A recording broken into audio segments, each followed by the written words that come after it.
And we're live. Hello, everybody. Welcome to tonight's episode of Dock Tales, a fisherman's story. Joining us tonight is Michael Murillo of Murillo's Family Fishing and the Real Deal Podcast. Welcome, Michael. How's it going? How's it going? How many people we got in chat already, Tom?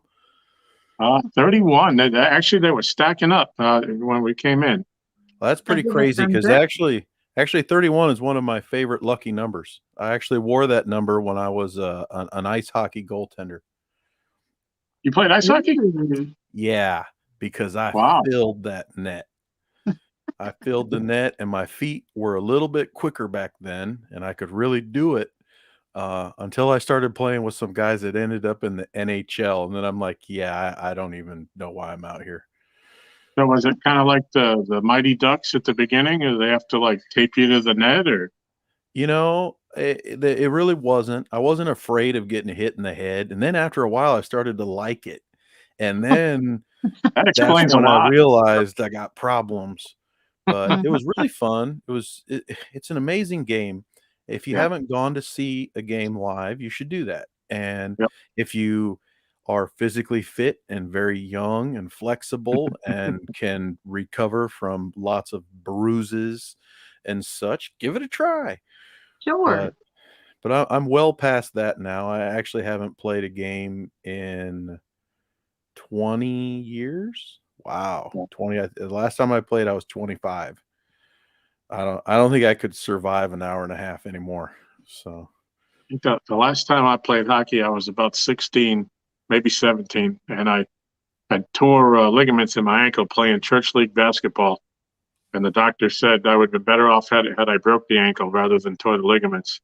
And he told me if you ever have any thoughts of skiing or skating, ice skating, give it up because if you do this again, you won't never walk right. So that ended my little hockey career. wow. But I grew up in Boston, so I was a big Bruins fan. I still this day I still love hockey. So you were skating around like you were Bobby Orr then, huh? Oh yeah, Derek Yeah. Sanderson actually he was my favorite. But yeah, Oh, you know what we would go out. We had a pond near us, and a lot of the kids that played, we would go out in the morning after a snowstorm, and we'd actually shovel off the ice rink, and we'd use the ice that we were shoveling to create boards. Because there's yep. nothing worse than you shoot that puck and you miss the net, and now you're the one that has to skate out there and get it. Yep. And that puck just keeps rolling. There ain't no boards; it keeps on going, and that ice gets thin when you get to the middle. So, yep, we used to all meet up and would shovel off the ice so that we would have some place to play when we got out of school. Because by then the boards would have frozen over. I was never brave enough to play outside. I always played indoor and in rinks. We have a Mhm. junior A hockey team here, the Des Moines Buccaneers. They play in the USHL, Mhm. and then we also have another facility that has a couple sheets. So it was always completely level, Yeah, well taken care of, and a lot of fun. A lot of fun. Now, of course, I got lower back issues from that. My knees are never going to be the same.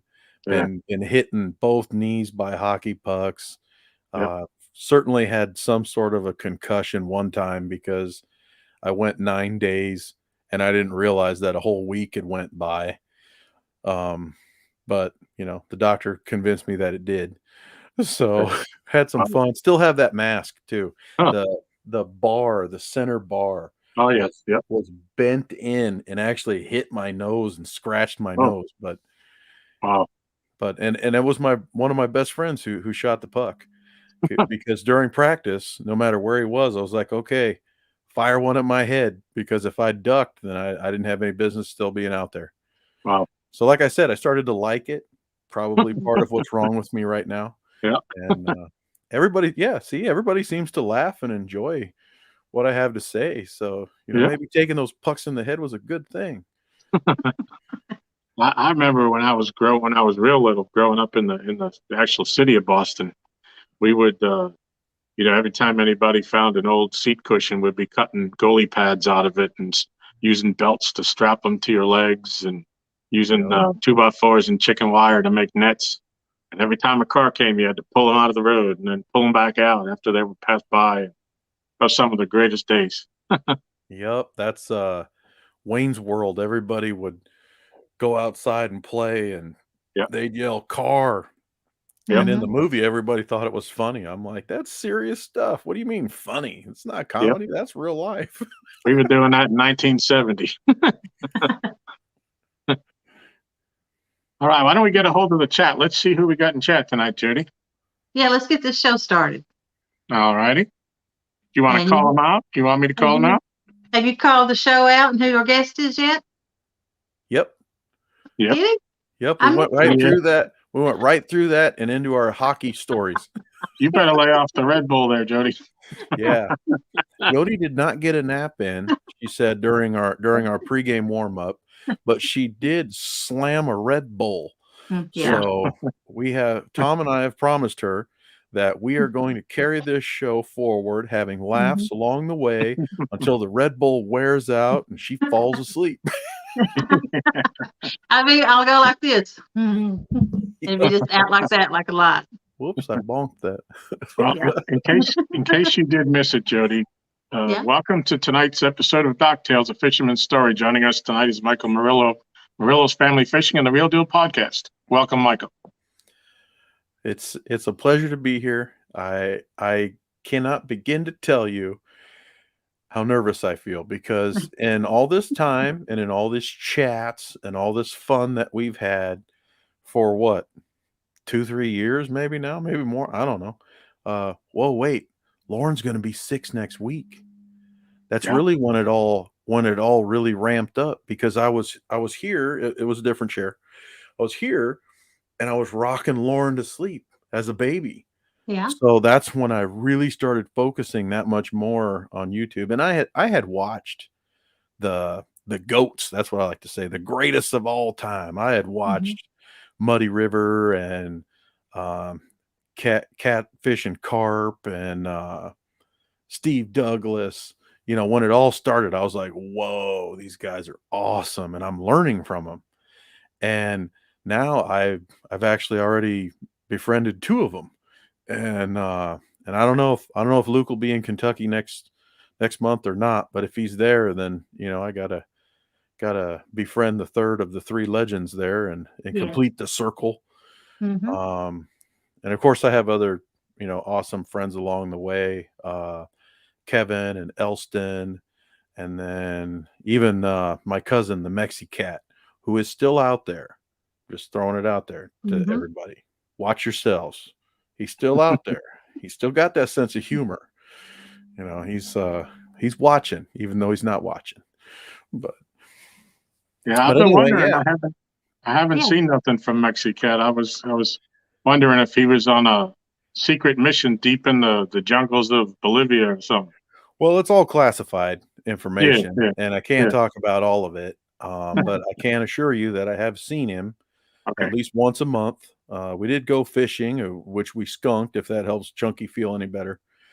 The Mexican and I skunked. Yeah, sorry, Chunky. It was hard to watch, man. But you know, hey, you're out there, you're trying, you're gonna get it done. We're gonna get back right, you know. That you got to suffer through these things, and the next thing you know, you get the highest of high. You know, that's fishing. It's not, you're not always catching. Well, he was before, but he's not anymore. So, you know, I was saving this for later in my notes here, but I saw in tonight's Chunky stream, he referred to you as his therapist. Yeah, he's been calling me these last few days, and I gotta admit, you know, again, you know, what do they call that? HIPAA laws, or lawyers call it attorney-client confidentiality clauses. But you know, ultimately, I don't have anything signed with him, so I'll tell you all. You know, he's getting pretty desperate, and you saw him. He went to the chicken tonight, and he never does that. That's desperation, y'all. So you know, have a heart. Don't kick him while he's down too much, or if you kick him, just, you know, give him a little wink and tell him it was from me or from somebody. I don't know. Blame it on Haz. Blame it on Brian. Whatever you want to do. You know. But no, it's. I was really hoping that he wouldn't be fishing like right when the show was getting ready to start, because then I would just be in like the most awkward position, because I would be sitting here as a guest having a great conversation with 2 friends, and paying attention like to the TV, like, hey, did he catch one? What's going on? Or did he get any boom boom booms? I mean, Yeah. all the excitement of the show. But yeah, he's probably already home now.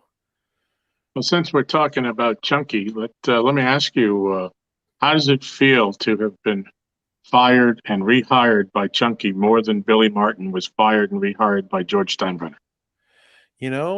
Billy Martin was probably not paid as well as I was. So I don't probably feel as bad as Billy because I happen to have, I don't know. In fact, I won't say. I happen to have a few chunky rods. Nice. So I'm very fortunate there. And that was an interesting way that all started. It all started, I was watching his videos forever and I loved his videos. I always talk about the video where he actually hooks up with 3 carp at the same time. He needs to try to handle 3 rods. I've lived that, but the man got it on video. It is amazing. Wow. Look it up. If I happen to ever get up to 500 subs on my channel, I will post that in my community page every now and then. That is a short term, well, kind of a big goal for me. I don't really think I'll ever get to 1,000, this decade. Well, But let me just throw in for a second. If anybody that doesn't have Michael, obviously you should. His link is in the description for tonight's show, as is Jodi's and the Real Deal podcast. But if anybody's throwing those links, feel free to throw them in. yeah, appreciate all that. The podcast is super fun, but we'll come back to that. Yeah. So just to tie off the Elston story, he started going live, and I will admit publicly, I thought that it was a mistake for him to paint his rods. Wow. Really? And I never told him because you can see how wrong I am. Wow. Wow, was I wrong? And I'm like, man, those are Ugly Stick GX2s. Those are like brand. I was like, what did he do to those things? And then it took off. And the show live, he started going live. He's like, oh, this is great. I don't have to edit anything. And having a blast, hooting and hollering like Ric Flair up and down the bank with these bright rods. Then the lights come in and just explode the whole screen, lights everywhere and bouncing off the rods and everything, and having a great time. And chats with like 600 people. I'm like, what on earth is going on here? Yeah. This is just amazing fun. And then he mentioned he can only stay live for so long because he had taken the battery out of his boat to use to power the show. Now, for those who don't know, I work at Interstate Batteries, and that is not the right chemistry of battery to use for that application. And I'm not even really a battery guy. I'm the old warehouse dog who runs the show. So, but I've learned about batteries along the way. I'm just like, man, you can't use that battery. I was like, that's so then I thought about it, and I reached out to him. I said, hey, I'm a big fan of the show. I was like, got your phone number and just wanted to offer you a battery because you're using the wrong battery. And if it's already that bad a shape, it's only going to get worse. And at some point too, it could just die so much that you won't have a show. So he's like, okay. So I sent him a battery. My expense, I paid for the shipping. Now what I had told him is, if people scratch a battery, I can't sell a scratch battery. I got to get it out of stock. So I didn't have to pay for the battery. The battery was damaged, but I have to get rid of it. So I chose to, spend $50 to ship it to him. And it's still going, and it's a great battery. And thus was born our friendship. And then he started asking me questions, and honestly, I didn't really know the answer. He's like, hey, can you help me, with the show a little bit, or can you give me some nice keywords, or, this and that. So we started collaborating, and then I'm like, hey, I can help people out. This is awesome. And it's very selfish of me, but I wanted his show to last more than 2 hours. and that battery wasn't going to do it. So I gave him a battery. Now, back then, he was a little bit more tame on these lights. Mhm. So back then, I gave him a battery, and I'm telling you, the battery could have run the show for almost a day. And Wow. then he's like, "Well, I'm never going to run that long." So then he started adding more lights. Mhm. So that day, estimated length of a day started to go down to like 6 hours, 5 hours, and then he started fishing that long. I'm like, "Oh man, this show's gonna shut off. It's gonna be my fault because the battery's not gonna last that long." Because it's not his fault that he doesn't listen. He's just trying to put on a great show, and he does it. Mhm. That guy is he's so smart. He doesn't give himself enough credit. He's so smart. He's detail orientated. He's focused on his audience. Mhm. And I know this show is supposed to be about me, but I very much enjoy my fishing friends, and so we're going to talk about a few of them. Excellent. We're going to talk about a few of them for sure, because I don't know if everybody out there knows how cool all these people are, and you will have your chance to meet them next month Okay. in Louisville. Uh, Louisville. How we say that, Jody? Louisville, Louisville. Louisville. Okay, yeah, there in Louisville, Kentucky. all kinds. You're asking the wrong person how to pronounce something. Oh, I thought you were the right person to ask. No, that's No, Kentucky talk. yeah. Now we Oh, got a place called Maryville, but Marville. We call it Maryville. You don't say Mary, it's Maryville. yeah. That was gonna be tough for me too. So I think Louisville will be the same way. Yeah, it's tough. I've been told I said it right once, so Mm-hmm. but looking forward to that too. Um, I Hey, took a bunch of notes. I'm really excited to be here. I'm Yeah. very excited to be here. before we go any We, further, we have not addressed the chat. yeah, I we have not know. been I know. We We need to have do that. that. we have 59 people watching, and we're Woohoo! Whoa. so far behind. Well, they But I must do. be here to watch you. Let's Oh, no, no, see. no. Let's see. I've We been got here all these weeks. Bex. We got Bex. I know Muskrat's in there. There's Yeah, the one of the man who guys meant that I the reached lady, out to. Mr. Murillo. That's what he wrote. How There's nice. one. Yep. There's one of the guys that I reached out to right away was Muskrat. He was awesome, and then I can't remember how it is that Kevin and I started chit chatting more. Palmetto Cats, Yep. but wow, you talk about turning into a tremendous friendship that I never would imagine. There's my buddy Mike Turner.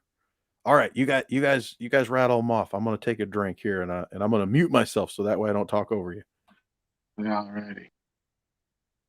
Let's see. I see, and I'm probably going to have to skip down some of this because there's just so many now. Mike Sampson, Don R, Chrissy Brown, Whisker Dreams, Andy A, CVA, and Michael's in the chat. Mm-hmm. And Murillo Family Fishing in the chat. Caramel Muncie. It's all mine, Miss Michelle. She answered your question, by the way, Michael. What's that? Michelle answered your question in chat, referencing how we got the picture of your hat. Oh, really? She says, "We have our ways, Murillo. Nothing is Mm-hmm. classified." Yeah. There's I art. have I have that sombrero right over here in the next room. Well, there was one other. There was come down to that and one other picture that I really liked with you with Yoda, except for the layout that we had, the space. It wouldn't Uh-huh. fit right without having to trim and cut, and so we went with Yeah. the sombrero shot. But I thought that was equally awesome. Let's see. We got Arts in the house. There's There's our buddy Roger. Stan. Avid, welcome, Avid. Got Lance Brian McCudar, Keys. Scott Swift, Danny Stone Outdoors.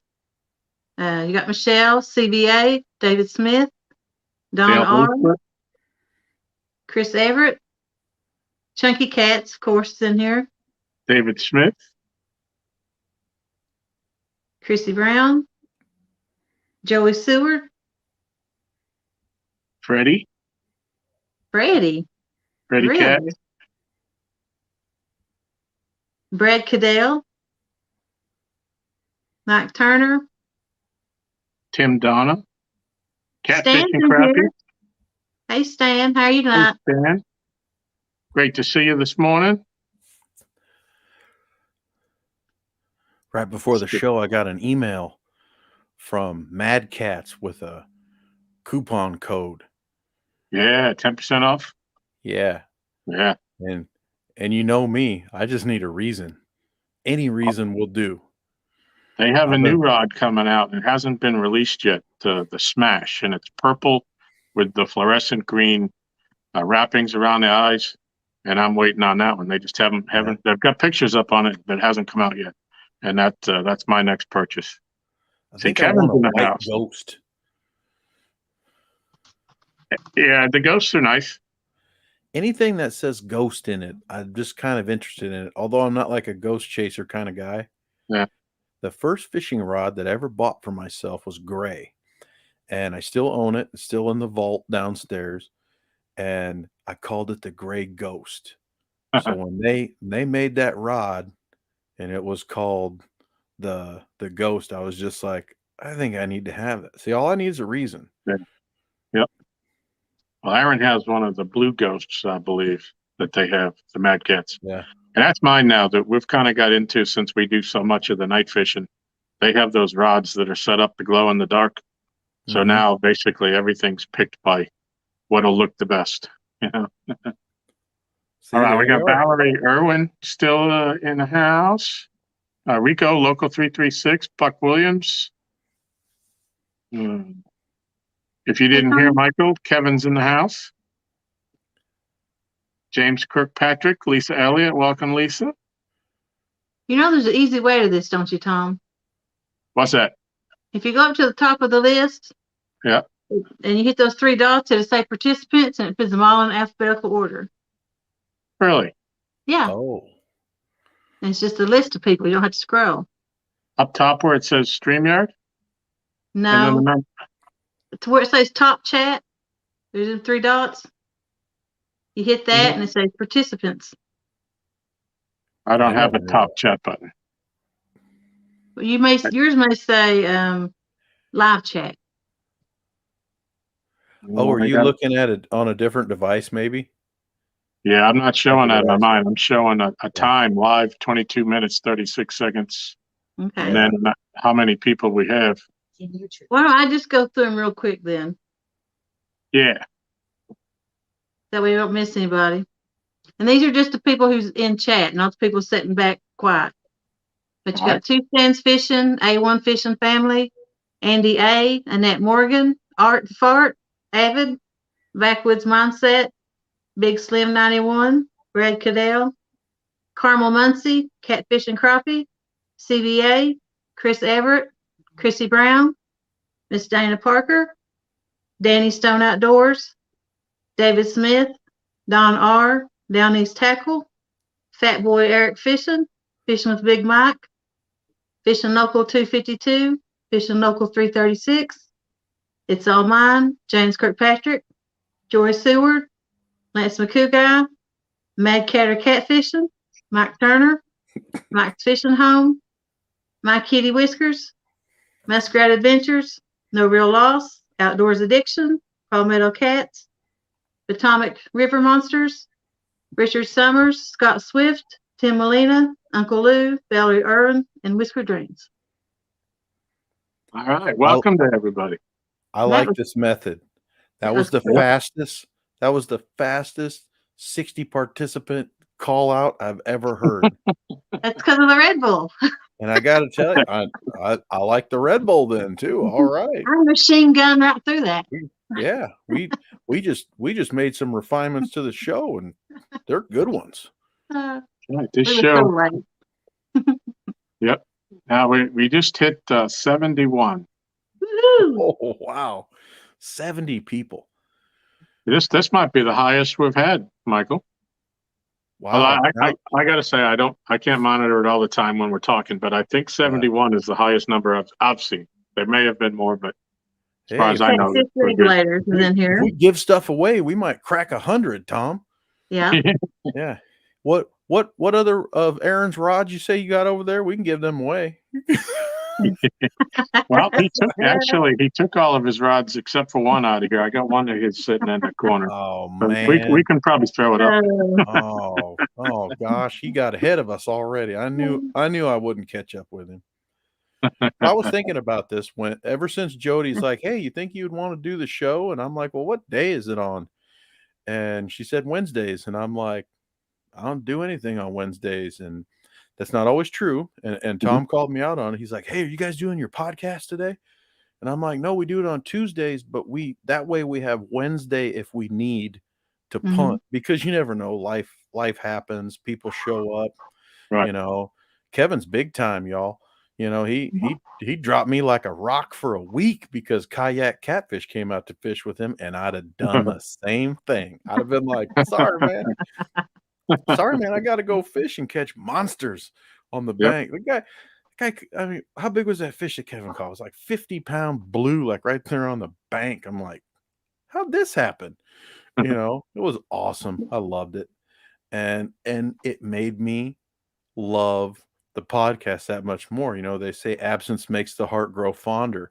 And that was really, really a week where I could just tell I love this. I need this in my life. It's so much fun. And I had to do it. I was like, all right. I was like, so now that I know how much I'm really, really enjoying this, let's get more fully invested in it. Let's have some fun, you know, just really, really let out some stories and this and that. And I tried to plan and plan and plan and plan and plan. And then Kevin's like, let's just not write anything down and let's just go for it one day. You know, we'll just loosely. And I'm like, okay. And I've written out like 17 pages of stuff that I want to talk about, you know, notes. And it was probably our greatest show ever. And I'm just like, all right, this is so cool. But you guys have a very awesome name here, Doc Tales. Yeah. And that's what made me start thinking about it at first. You know, I watched my man Brian on here, and Speaking of Roger Brian. was on here, Catfish and Crappie was on here. I'm just like, whoa, never did I expect to be on here. But then I started thinking about it. I was like, Doc Tales. I got stories from the dock because I'm a bank fisherman. Now, my docks have not been quite as productive and prolific as Tom's. But I have fallen off of almost every dock that I've ever been on and end up in the water. Now there's a secret. Probably no one ever thought of or thought that I would say it right now. I'm the guy that falls in the water. And I can't swim. I sink. Really? I don't float. I can't possibly float. So these were stories that I had all written out and planned out to talk about on the podcast because we were talking about, you know, how we grew up fishing, this and that. But when you go into the podcast and you just have too much information, something's got to hit the cutting room floor. So here it is. Here I am, and I was really young. I want to say that I was probably about 8 or 9, maybe at the oldest. And I was still learning how to try to be self-sufficient while fishing.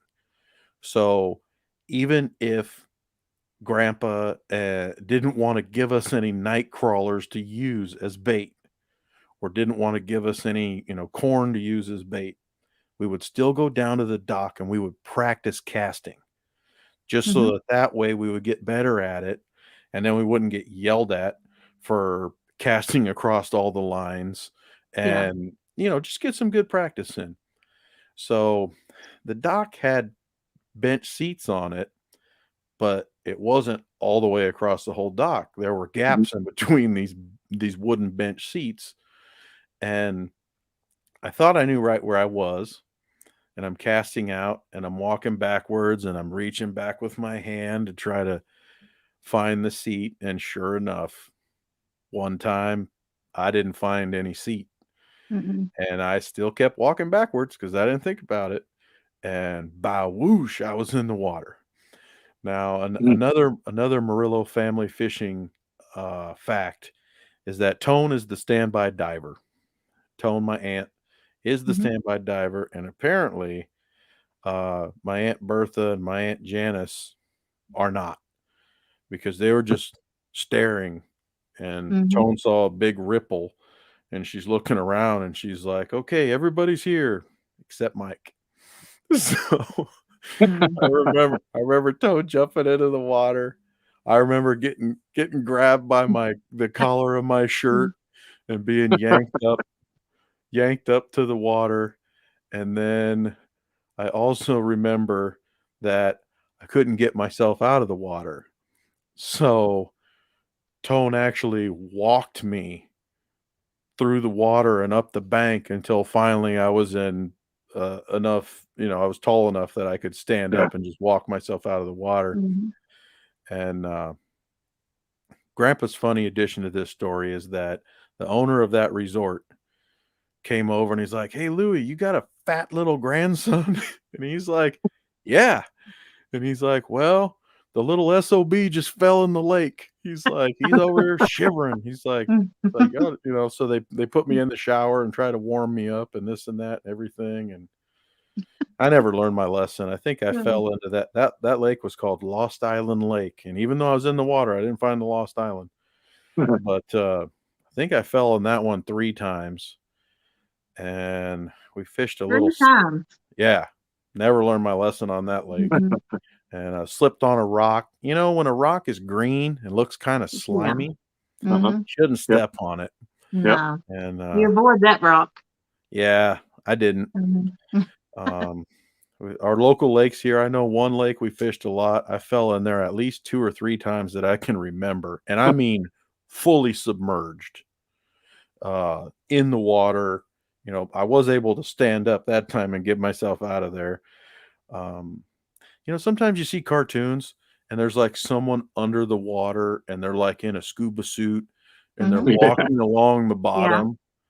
I've lived that without the scuba suit, Wow. and several times. Yeah. So there's some So- docktails for you right Sounds there. like we're Yeah. sounds like we're pretty lucky to have you here tonight. Mhm. Yeah. Thanks to Tone Yeah. several times. Thanks to Tone for saving me. I was But always being thrown in the Well, water if you myself. ever really? My grandpas and stuff, because I would play in it, and they would just pick me up and throw me in it, thinking it would scare me, but no. Then they and had to now come you in and just get me walk out in. of it. Yeah, now you Yeah. just walk in willingly. That's right, Speaking I of forgot. walking in, I believe there's somebody in the basement wants to say something, Tom. What, you invited more All people? right. Uh-oh. All right. Uh-oh. We got surprise guests. What's up, buddy? Oh, there's Welcome, my man. welcome. Hey, everybody.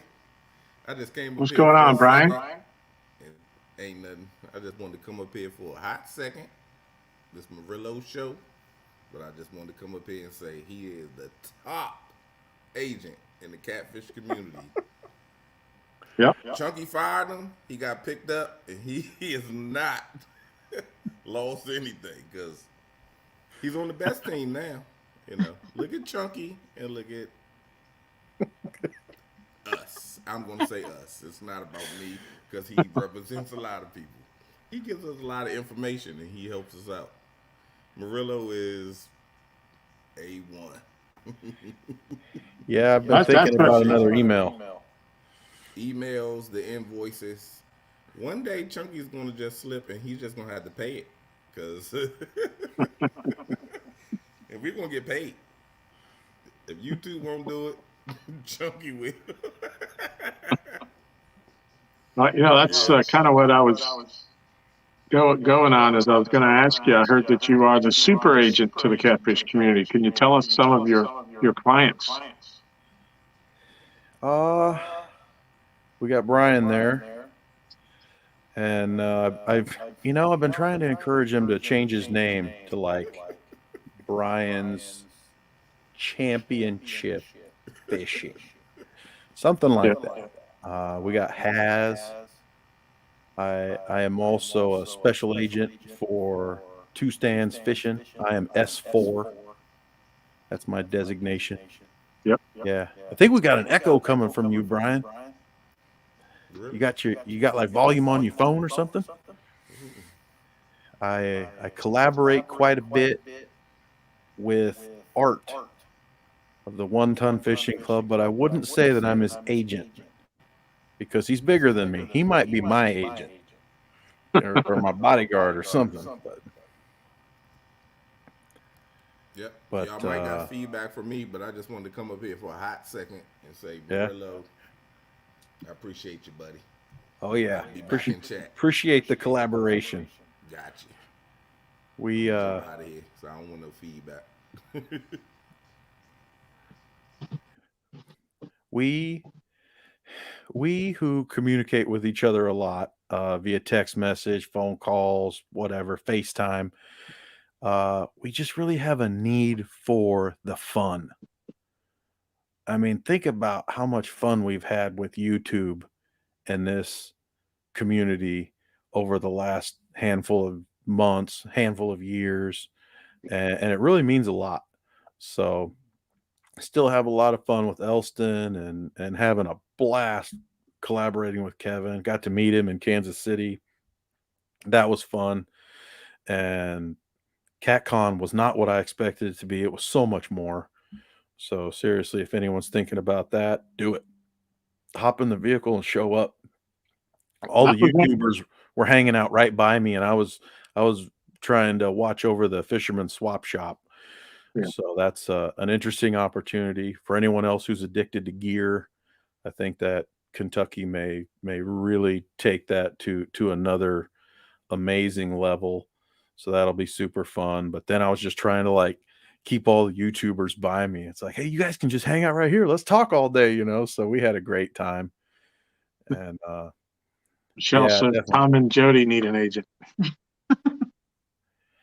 I don't know. I think Jodi's fully qualified to be an agent of her own. She got some connections. She gets Yeah. around. She's a mover and a shaker. I haven't been willing to cross Jodi. I've tried to poke at her a little bit just to see what she'll do or what she'll say, and she kind of started that though. She was poking at Has, and so I had to step forward and do my agent type duties.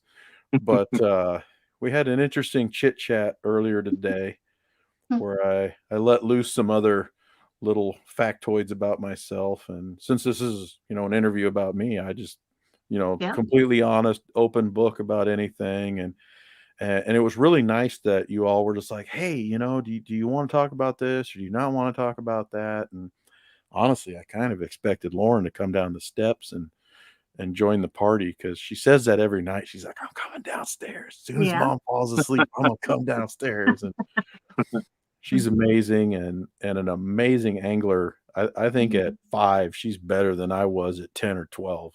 Wow. So I'm super proud and super excited about that. Well, you know how you said that you have notes, or you had them. Well, this is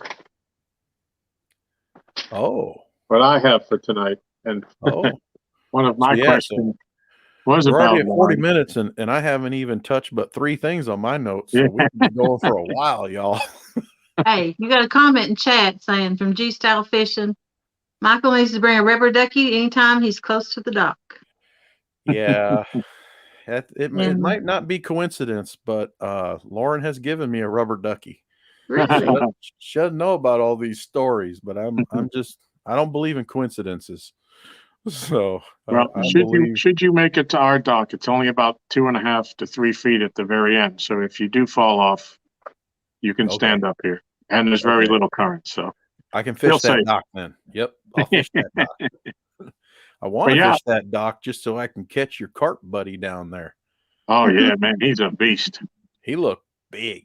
Kevin and I were talking about carp last night, and he sees some monsters there too. And I'm not really one to travel too much, but now I got reasons that I really want to travel. So it won't be an immediate plan, but it's on my list. It's on my list to do. One of the ones that I sent you that picture of, the one on its side on the ramp, that one I had snagged while just throwing a rattle trap off the dock, and I got him in the tail by accident. I mean, I didn't see him. I wasn't trying to. I was trying to catch a bass. It was in February, and the one that I was holding that came from not too far from the dock, but when I had my old boat. But they're huge. You know, you see them. And they're just minding their own business. And every now and then, there's been a couple times at night when we moved on the dock while he was swimming underneath it, and he goes whoosh, as the water goes as he says he takes off from under the dock. It'll scare you. But yeah, since you were talking about Lauren, I'd love to know if you're going to continue the interviews with Lauren series. I see you put a couple out this year. Mhm. Is that going to be a staple of your channel, or because she's a I therapist? I want it to be because she enjoys that. Yeah.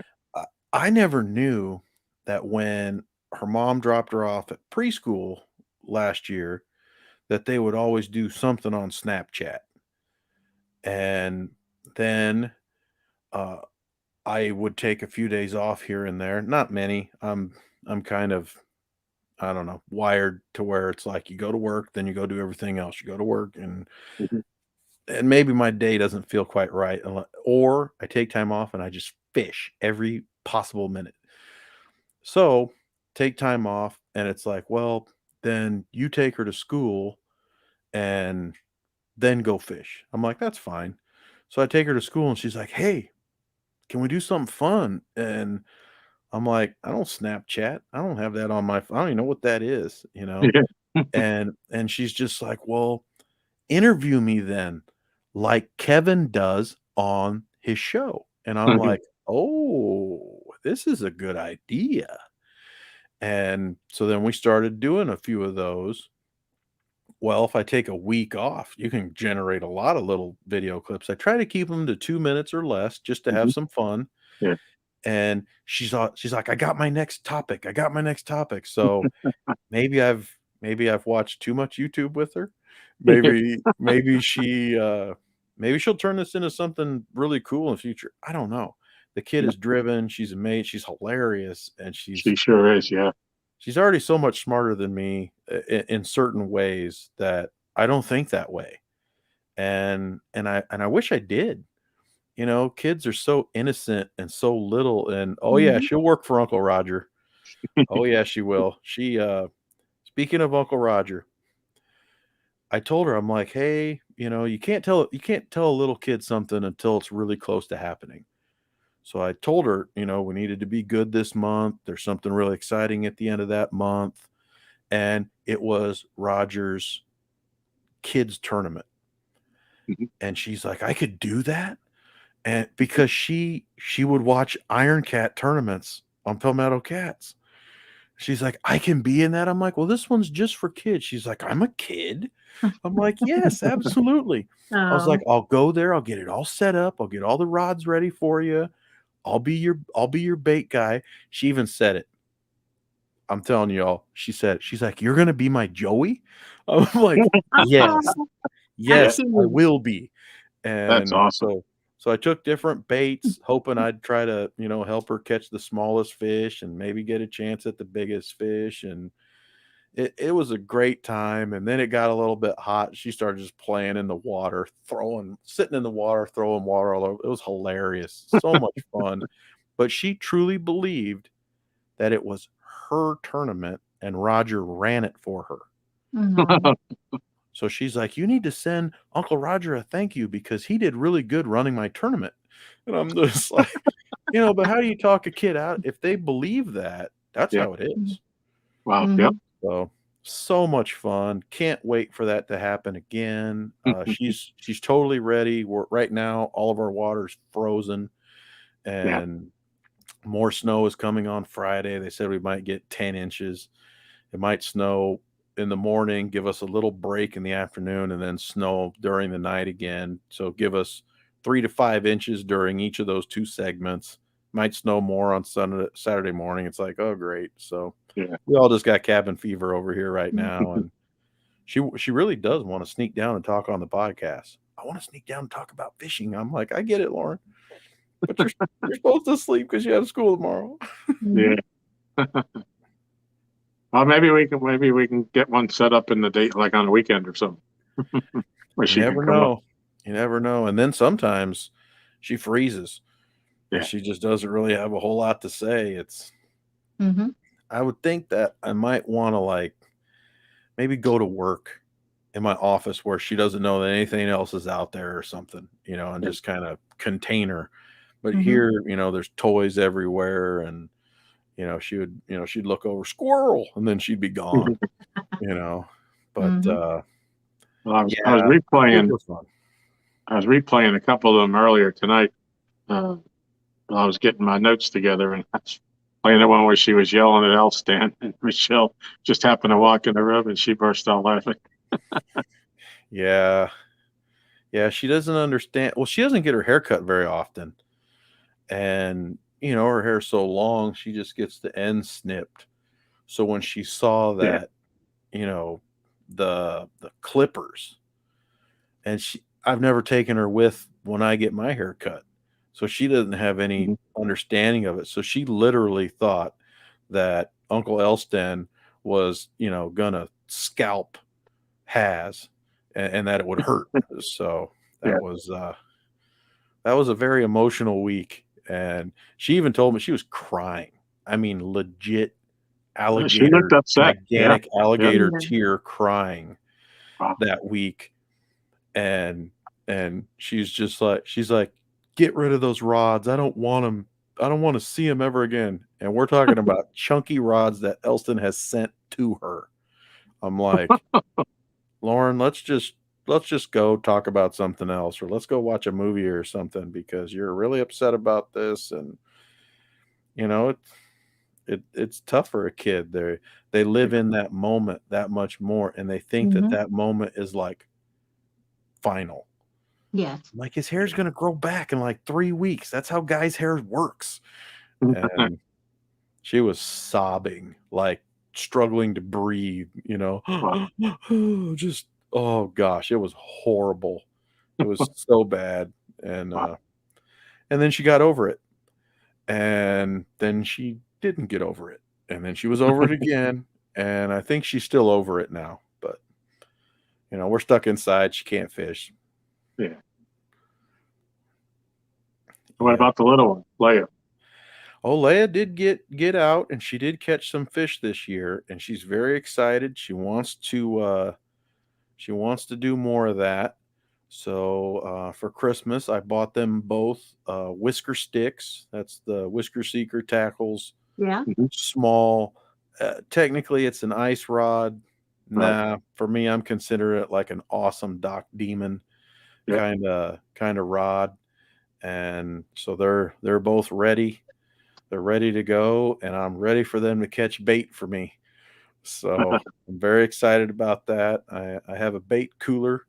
Actually, it's in my office. Nobody really knows what it is or why it is, but once this water starts running and moving more, they're going to learn more what that's about. And Mhm. they're pretty.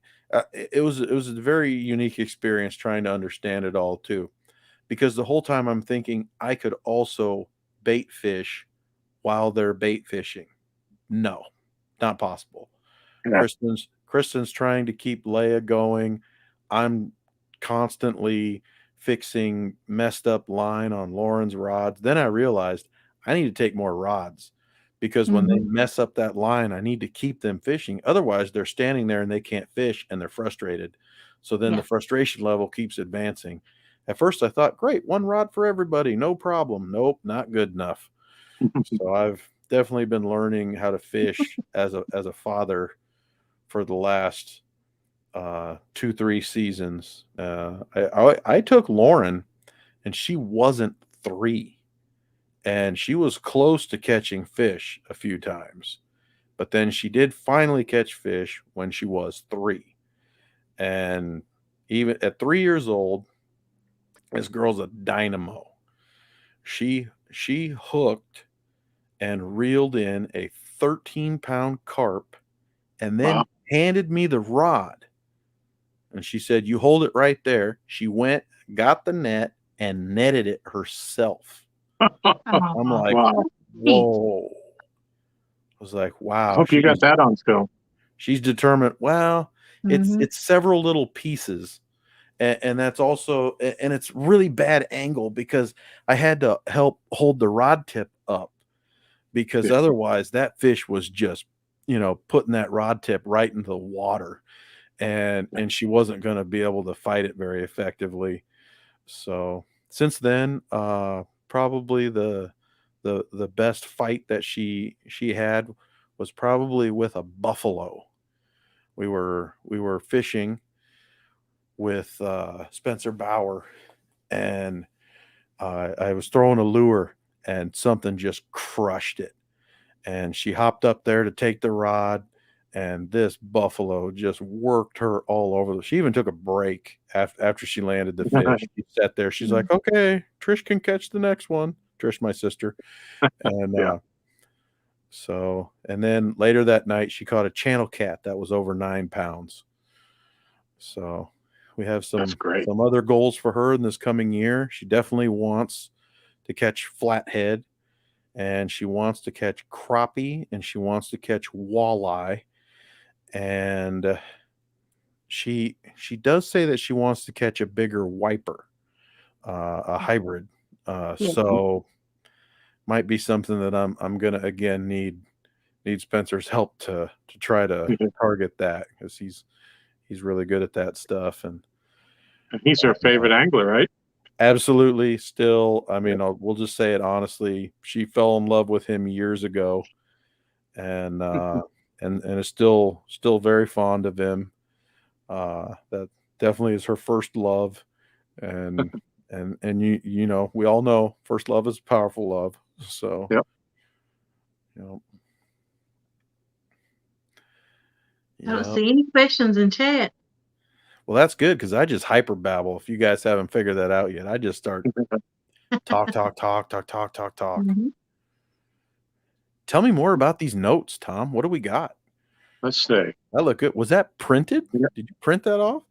Oh yeah, yeah, Oh, yeah. Wow. I probably can't see it, but mine's it's just written double-sided. on a little notepad.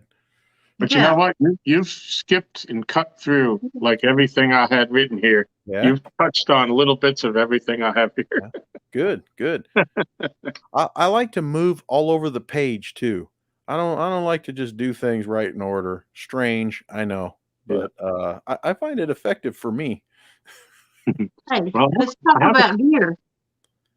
Okay, what do you want to talk about? Do you need some gear? I do. I need gear. Tom, I got bad news. I took the Abus back. So Well, you said that you didn't like how they mashed up with you, and if Yeah. you had other people look at them too, and if One they of them thought didn't they work were right. okay or wasn't, yeah, then one of them didn't work right, and I don't know why that was. I think there's probably something if I had been able to take the side plate off, there was probably something out of alignment or something, because it Yeah. did it some of the time, but not all the time. But the other Yeah. one had no problem at all when I was messing with it. But if you No. don't feel comfortable with it, hey, more Abus for somebody else out there. that's Yep. right. That's right. So what'd you replace it with? They didn't have anything worth buying. I didn't get anything. So I just went and bought, I'm going to get 3 more Echo loopholes. That way I'll have a set of 6. And then when I find the reels I like, I'll just buy them. So I'm hoping CatCon I'll find some. Yeah, I'm hoping to get to CatCon. You know, I don't really need any gear at all. I'm a gear junkie. I have everything I need and then some. You know, even when I fish by myself, there's only 4 rod holders on the dock, and I have 8 quality rods now, and I'm waiting on the 9th one. So I don't really need to buy a whole lot, but I would probably do it if I saw it there and it was a deal. I love anything that says sale or deal. That's that. But more so, I just would like to just come and hang out and meet everybody. Yeah, I think that was as much fun at Patriot James's tournament, was meeting everybody. And I did get to meet Kevin that night and see them at the weigh-in and all with Robbie and Squirrel. But that was as much fun as the fishing itself. Absolutely. I was so lucky at the CatCon Kansas City that I got to meet and hang out with so many of the YouTubers that were there. Ryan Bortz was in the booth right next to me, and Steve Douglas and Monster Rod Holders was right across from me. Yeah. And Chris and Telly from Hooks and Hammocks were there the whole time. Yep. They were They're awesome. Yep. And Fished with them Anna a couple was of times. there. Anna was there, Kevin's wife. Now she was always working, so I only saw her a few times. And working with Kevin was fun because every now and then he'd text me. He'd be like, "Dude, I need a Diet Mountain Dew so bad." I'm like, "That's why I brought this bag, man." So I'd walked across to try to find him, or he'd come over and be like, "Dude, I drank all. I need more." It's like, all right. So it was really, really funny.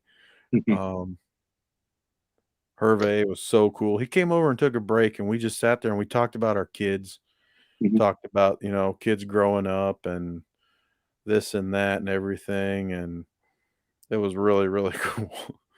Really cool moment. Now, I expect to be a lot busier in Kentucky, but that's fine too. Because let's face it, if you have a decent item at a decent price, I'm going to buy it. So it's going to work out just fine, but I think that'd be a great opportunity there too if you happen to get to go, you could end up finding all the reels that you want right there. Yeah. It could be the perfect simple answer. And that's why I told everybody that I will drive to Kentucky, even though that doesn't sound like too much fun. Kansas City was about 3 hours away. Yeah. And I think Kentucky's like 8.5, but whatever. I'll drive. I like listening to music, or I'll listen to a podcast or something. And I have noticed though that the old hockey injuries don't really like driving so much. So I got to get out of the vehicle and walk around a little bit. Yep. My hip doesn't like it. I don't know. My whole right leg kind of doesn't like driving. Maybe it's because the whole time you're, accelerate. I don't brake with my left foot. I'm a right foot breaker. Yeah, me too. Yeah. Yeah. I know what you mean. Like when I get go out ahead. of the car, it's like the first takes me 5 steps to be able to stand upright. It's like I feel like I'm like 82, and then slowly I get a little bit taller as my feet start. Okay, there it is. But if I got to bail out of the car in a hurry, I ain't making it. I'll drive anywhere. I love driving. Just roll. I don't stop till I need gas. Wow. Yep. Yeah, I can't do that anymore.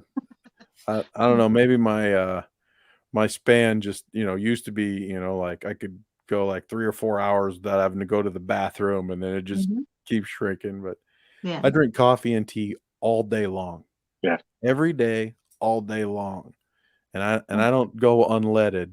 This is regular stuff. And Jodi had asked me interesting questions earlier today, and we'll zip through that just because you had just reminded me of one there. Jodi asked me earlier if I had any hobbies. And here's something that probably nobody knows about me.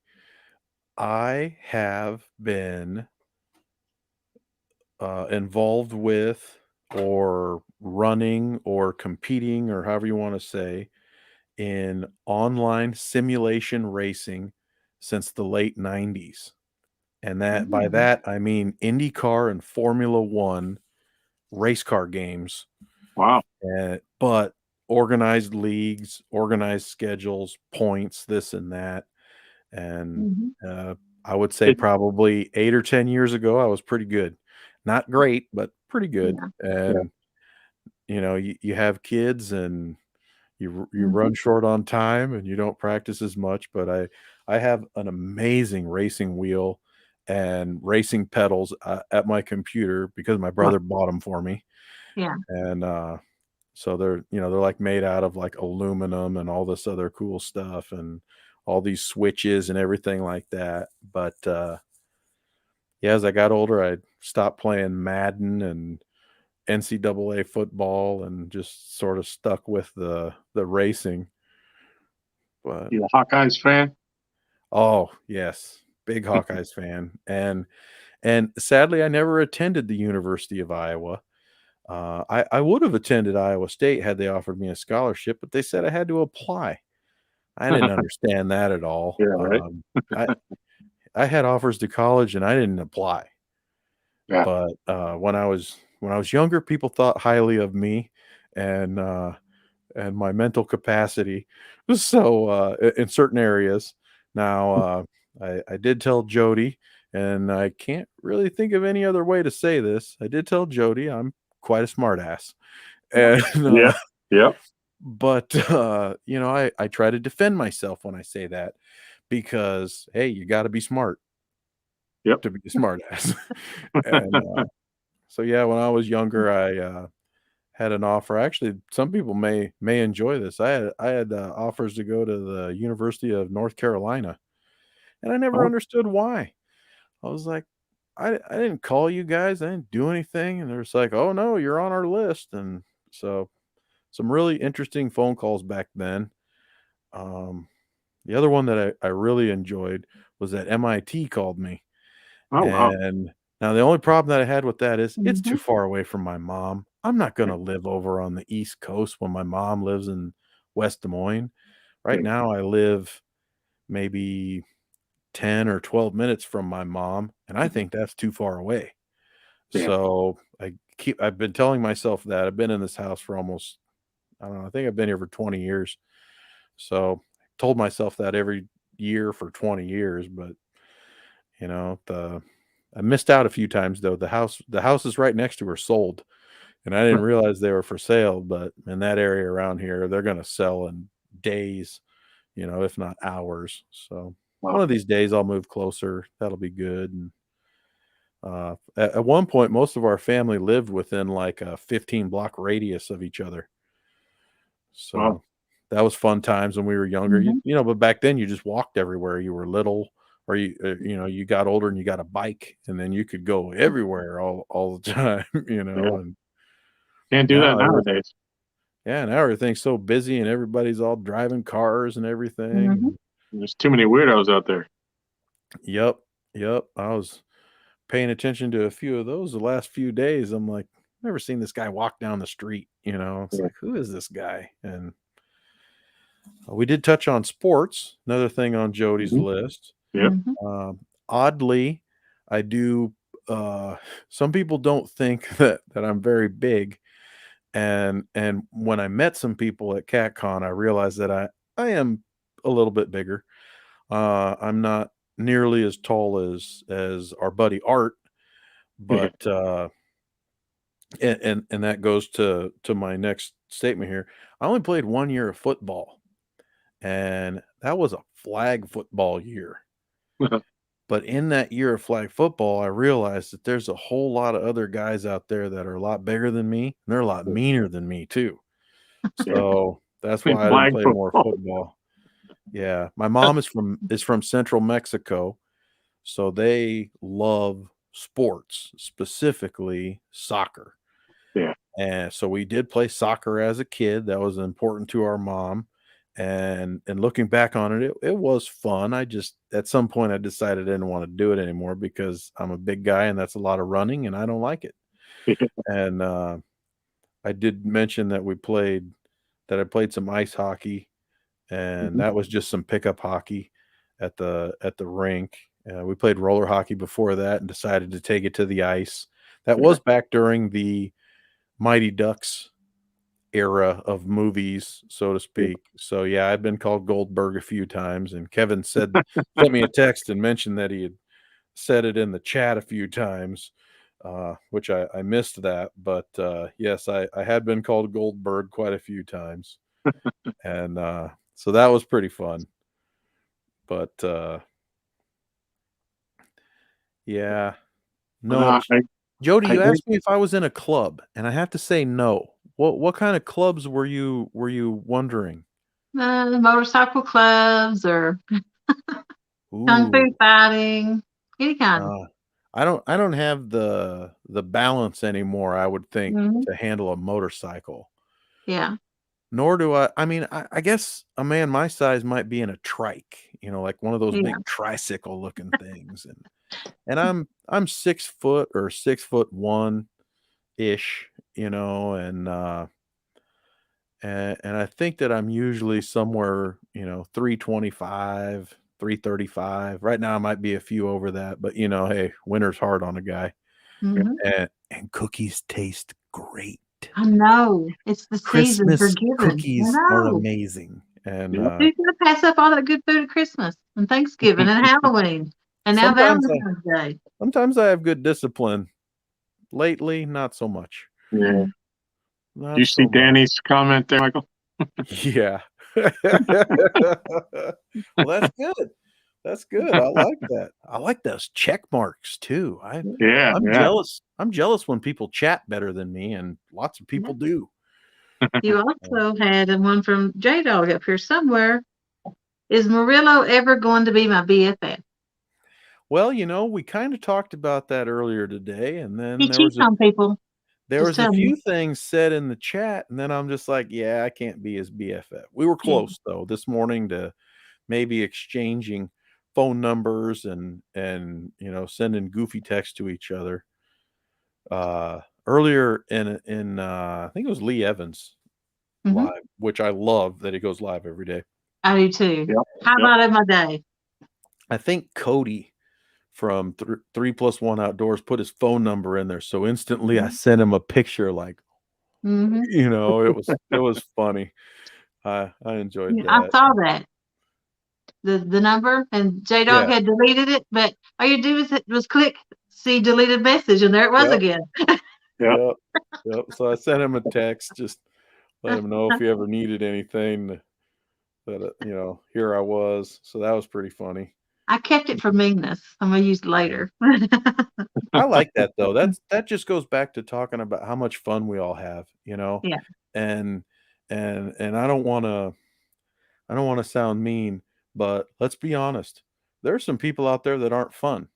They No. don't want to have fun. They're jerks, and they're Mhm. jerks on purpose, Yeah. and they like the fact that They they're live for it. jerks. Yep. Yep. They love it.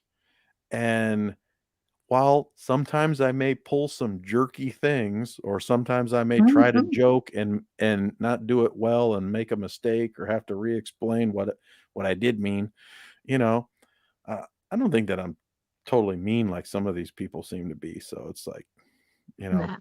so I don't gravitate towards those people, gravitate towards the fun people, and Mhm. try to have a good time with all that. And wow, this stuff is crazy. No, Tim, I'm not really bilingual. I I understand Spanish. I just don't speak it all that well because when my mom and my aunt and my other aunts and uncles, they would speak Spanish so that way us kids wouldn't understand. And then I did take it in high school, and it was so easy that I really didn't have to try too much, and I should have tried more so that way I'd be really good at it. Because then right now I'd be a translator and I wouldn't be a warehouse supervisor, and maybe I'd be Mhm. happier and certainly I would make more money. But, hey, mistakes, mistakes were made Mhm. 20, 30 years ago, and that was definitely one of them. Definitely one of them. I would like to Uh-oh. mention something before I miss it. Lance said that he wanted everybody to send prayers up that his oldest daughter, Tori, found out she had COVID. Yeah, I saw that. So I That didn't want stuff's to miss going that. around. That Mhm. stuff's going around. I Yeah, don't there's a know. lot of people with it. Yeah. Prayers to everybody that's suffering. Of course, Absolutely. Roger's got it, so everybody needs to think Right. of him. Yep. And I'm glad to see Stan out, starting to get back out. Yeah. Yep. Well, Stan was in today, and that's where Stan Mhm. needs to be until he gets a little better. Yeah, Yeah. I saw the thumbnail this morning, and I said it in his chat. I said, I saw that, and I said, when I opened it, I said, don't let me see him sitting in that boat out in that cold weather with Stan 3.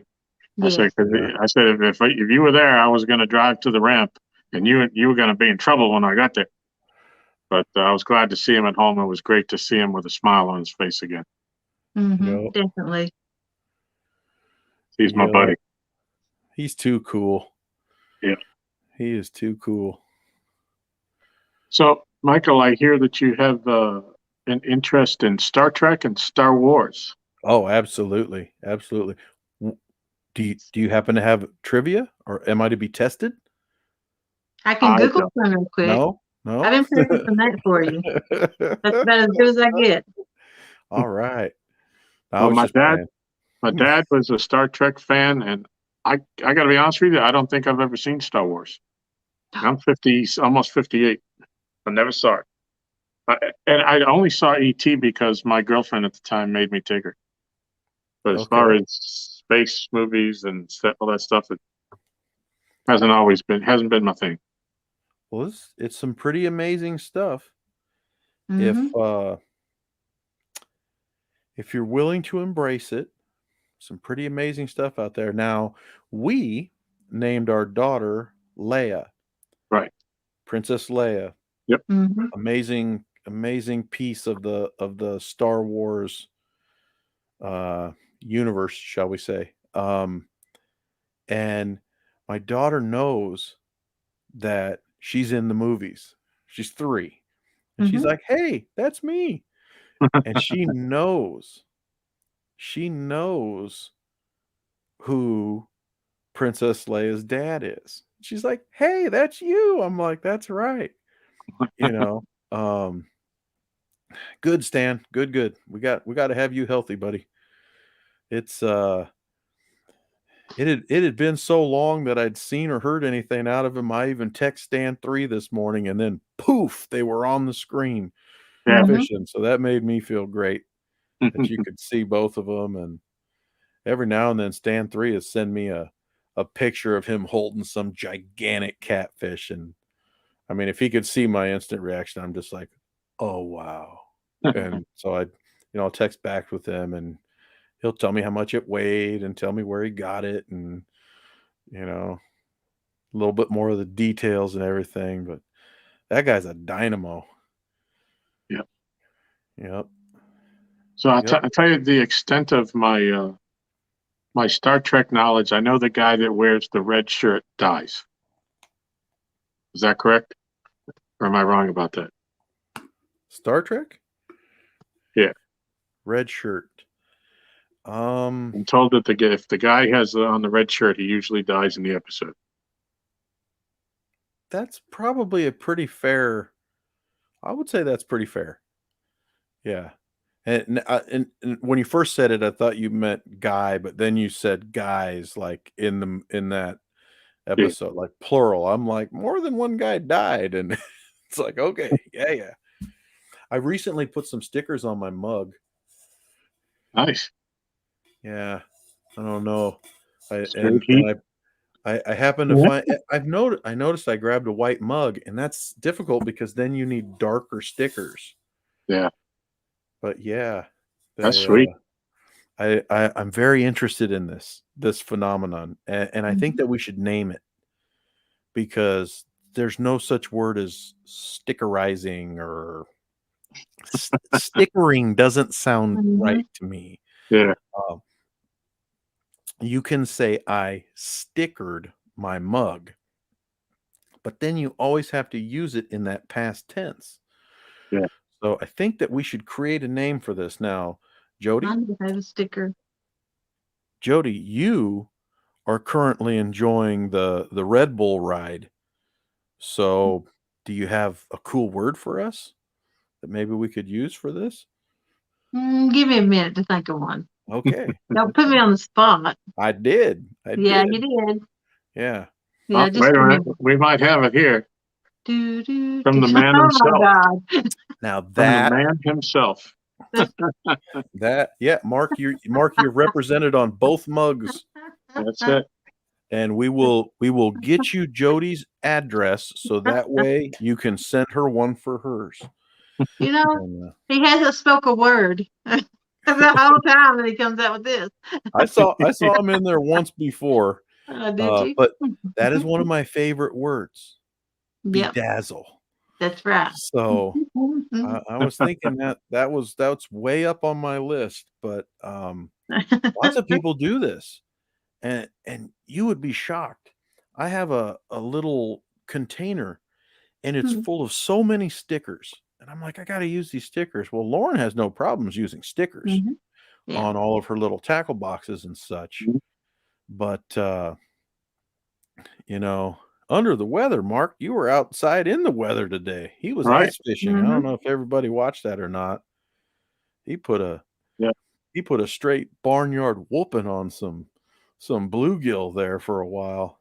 He was pulling them out of the ice left and right there. Yeah, I think he had about a dozen when I right near the end when he said he was getting ready to pack up. I don't know if he caught any at the very end, but great day on the ice. Yep. Yeah. I watched the whole thing of it. Yeah, Star Trek and Star Wars definitely some of my favorite So yeah, Shell Sark. shows and movies.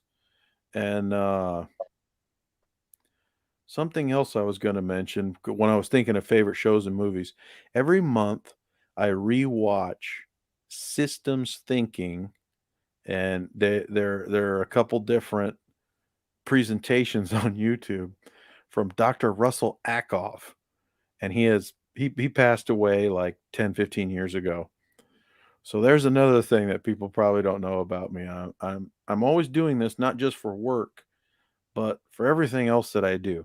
I'm trying to analyze it. I'm trying to think about it. I'm trying to think what part of it is so big, what part of it's this and that. But you have to remember that if you change something, it doesn't necessarily change everything.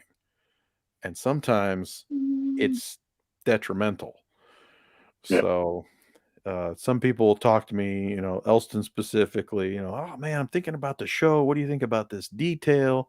So instantly I kick into systems thinking, and used to go out to trivia every Friday night. They canceled it recently, but I think it'll restart, once some little details are handled and this and that. So I love just the way that I can try to get my mind into helping people out, or collaborating on ideas and stuff like that. That's always so much fun. And I have to admit, I have no interest in going back to school for any reason.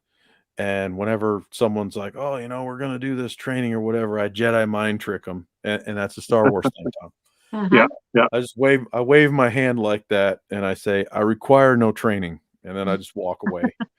and I get away with a lot of stuff. Some of it's required. I mean, I get it, sensitivity training and, first responder training and hazardous material training. You wave your hand at that and it doesn't work. But it doesn't work. No, definitely doesn't. Yep, that all comes down to liability. Yeah. Some things you can get out of, some things, nope. They want you to sign that you received the training. Yep. So I worked for the government for 30 years. I know all about that. What did you do for the government? Or is it classified? Yeah. I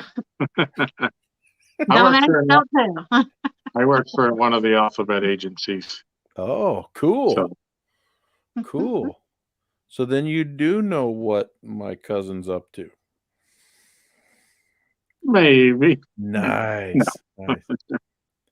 So let's talk theoretically here, and then we'll get off this subject. Are you Jason Bourne? Mm-hmm.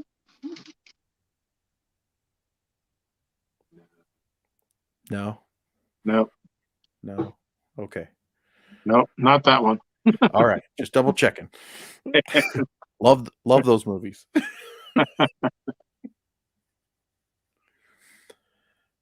Well, let's just say in the how do I say this? In the performance of my job, I was in a movie with Clint Eastwood. Oh, that's right. You told me that once before. Yeah. I love that movie. A great movie. Oh, it's fantastic. Clinton was kind of down on his luck at the time, and I had an opening, so I put him in my movie, and That's right. And he really did kickstart himself back up after that movie. Mm-hmm. Oh yeah. You really did hit you helped his career. You gave him a second break. That's right. That's right. He was always my favorite growing up. He was my favorite from the Dirty Harrys. It was just great. Mm-hmm. Oh yeah. Interesting fact there too. The last Dirty Harry was Deadpool. Was that? I think the last Dirty Harry movie was called like the Deadpool. Could have been. There was a radio controlled car Yeah, that was in Deadpool. that Yeah. Mhm. in that movie, and as a kid, I used to race radio controlled cars. Yep, and my brother at 46, 47 years old is trying to get back into it. Huh. So it's almost exactly like 33 or 35 years later, he's Yeah. trying to get back into it. Crazy fun. Crazy fun. He has a Bigfoot and a grave digger, and Yeah. he plays with his kids with them. So he's having a blast with that. You sound like you had such a great childhood growing up. You know, I can say that there's probably a lot of stuff that wasn't in my childhood, but I don't have any massive regrets from it. I had a blast. Mhm. Great family around me all the time. We would do an annual fishing trip. We would fish every other chance we got anyway. Mhm. Um, I don't know. I got a brother who's 2 years older than me, a sister who's a year younger, and we did have a younger sister who was 1 year younger than Trish, but she passed at 6 months from SIDS. Mhm. And so you kind of live with that. And sometimes that's a challenge thinking, my gosh, what am I here? I need to do something good, Yeah. or whatever, do something positive. But I was the one in the middle. And I think that I probably have a good relationship with my older brother and a great relationship as well with my sister. I Mhm. can't say that they both have that with each other though, because there's a bigger age gap between the two of them, and I'm in the middle. Oh yeah, I think it's great. Yeah. I think it's great. It definitely was fun. Mhm. Learned a lot. Tonight I had the chance to just have dad time with Lauren, and Kristen picked up Leia and took her with to dinner with some friends. So Leia comes in and she's like, "Hey, Dad, I was at taco place." I'm like, "Okay." And Lauren and I were home, and our dinner wasn't as magnificent, but we had to go to Mhm. Sam's Club, so that way we could pick up some little snack-sized donuts that are prepackaged, because Lauren is allowed to take that to school so long as there's a separate package for each kid. Right. Mhm. And so we went to go get that, and then Lauren picked out 3 different bags of chips, and I found some chicken breast and some pork steak. And so we come home, and Lauren's a lot like me. She's just like, "Oh, that looks good. Can you cook that?" I'm like, "Yeah." She's like, "Oh, can you do like a whole pan full of mushrooms on the side?" I'm like, "Yeah, we can have pork steak and mushrooms. That's fine." Yeah. And I had intended on putting inside tortillas because, Mhm. you know, I mean, I can say it. It's not a bad thing. We throw everything inside tortillas. It's just Mhm. what we do. But honestly, it was so good coming right out of that pan. We didn't even get to the tortillas. And she's sitting there and she's like, "This is such a good snack." I'm like, "Snack? You just ate like 10 ounces of meat and probably twice that of mushrooms." I was like, "This is dinner, Lauren." And she's like, "Oh, this isn't dinner. I'm not even full." I'm like, "What?" So then the it made me think about the first thing that I was going to talk about here, and that's that the kids are amazing and they've changed everything.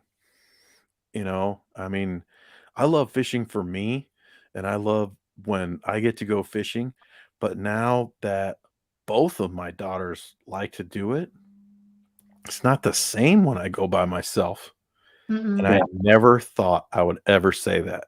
I mean, everybody's like, "Oh, you're nice, you help out here, you do this, you Mhm. do that." And I'm like, "Yeah, right. I'm this grumpy, angry warehouse dog every single day," and take a day off, doesn't matter. I hear from work from 2 or 3 different directions every day.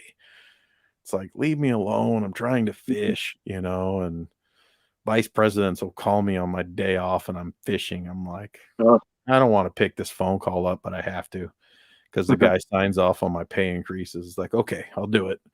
yeah, And right. anyway, so it's just like, I love fishing so much for me, but now it's just like, wow, this is crazy fun. And to hear them talk about it, and uh, we read books about it. You're supposed to do so much reading with your child every night is like Yeah. supposedly one of the greatest things that can help them in their advancing their learning and helping them and giving them such and such a better percentage and opportunity to go to college and be successful in this and that. Lauren wants to read books about being an astronaut, and she wants to read about fishing. I'm like, I love this. Those people at MIT said I should worked at NASA, you know, 25 years ago, and maybe they were right, but Yeah. I'll read a book about being an astronaut. That sounds good enough to me. We've come Mhm. full circle, Lauren. And then we talk How about does fishing, and she's like, "Hey, Dad, I think you have enough reels." I'm like, "Yeah, I know." She's like, "How about some more rods?" I'm like, "Oh no, Mom sees those packages so much easier. I'm gonna get killed here." So, now does Lauren still claim all packages that come to the house, no matter who they're addressed to? yeah, I but saw you lose out on a couple of hats there. yeah, I've never been allowed to wear them. But you're right. Now, Lauren is also though in kindergarten now, so she in preschool and in kindergarten. One of the biggest focal points is trying to learn all the letters, learn Mhm. all the sounds that those letters make. Mhm. Try to teach yourself how to read, so she knows her name's not on those packages. Yeah. Yeah. But she's also learned that it's because she doesn't have Amazon Prime. Her parents do. So she knows. She's like, "Hey, this package has your name on it, but is it for me?" So, oh yeah, she figures it all out. So she's got a little bit of "it's all mine" in her. Oh yeah. Mhm. Oh yeah. And also too, Lauren wants to learn how to cook. So I really want to start showing her more of the videos that people have put in there about Mhm. cooking Mhm. to try to inspire her to. I think it'd be good. I think it's good that everybody learn how to cook. Now, when we were younger, my brother, my mom would call it McDaniel's. My brother's name is Dan. Mhm. So she's like, "Oh, I have a meeting after work, so it's McDaniel's tonight for you." So whatever Mhm. Dan would cook, we would eat, and then my sister learned how to cook, and then I'm the lazy kid in the middle.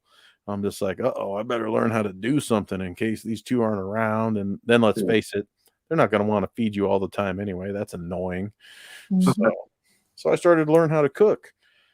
So, Yep. yep, McDaniel's. That's right. That's right, Alicia. It, So and he's still good, and we still have different interests. And several years, I was really focused on trying to learn how to cook competition barbecue. oh And wow. I only got into one amateur competition, which I took second, which is total baloney because the guy showed up with a 35-foot long trailer that had 2 smokers built into it and an entire Yeah. kitchen countertop with running water and everything. I'm like, "Who is this guy?" Yeah. So, yeah, he's some real, you know, amateur. Mm. And to be quite honest, his brisket tasted like roast beef. So, let's not even go there. Yeah. Um, I had him beat. I know I had him beat, and that's all I'm gonna say. But, yeah, so I worked on that for several years, and then I just decided that it was probably enough to oh, yeah, I do love bologna. Bologna and cheese with some mayo. That's my sandwich You of like choice. bologna too? Oh, yeah. Oh, That's yeah. why Yeah. I put that up there, and I looked up, and you Mhm. had your head down, Jody. Oh, Oh, So well, yeah. we I got to see actually it. tapping a We, response patrol medal right here. you asked about childhood. My mom has told me that in the past she had enough money to pay the rent, pay the bills, water and whatever, and buy food, and she said that her budget, she had $130 a month to clothe us and entertain us. She's like, how did I even do that? And I'm like, I don't know. Yeah. But bologna and cheese was a big part of it, and mac and cheese. Back then, how much did a box of mac and cheese cost? 10 cents, 15 cents? I can't Right, remember. Probably. And Yep. and I'm lactose intolerant now. So when I make mac and cheese, I just put a couple dashes of water into it as opposed to adding milk. And Kristen won't eat it because it just doesn't taste the same. I can put a little butter in there, or fake butter, whatever you want to call it, but I cannot put any milk in there. It'll upset my stomach. Wow. And but I love mac and cheese. I'll eat mac and cheese, and it makes me feel like I'm a kid again. I eat tater tots any chance I can get because I want to feel like a kid again. I had tater tots tonight. Yep. Let's Love see. that. You've got talking about bologna in chat. Palmetto likes bologna. Roger likes bologna. Yep.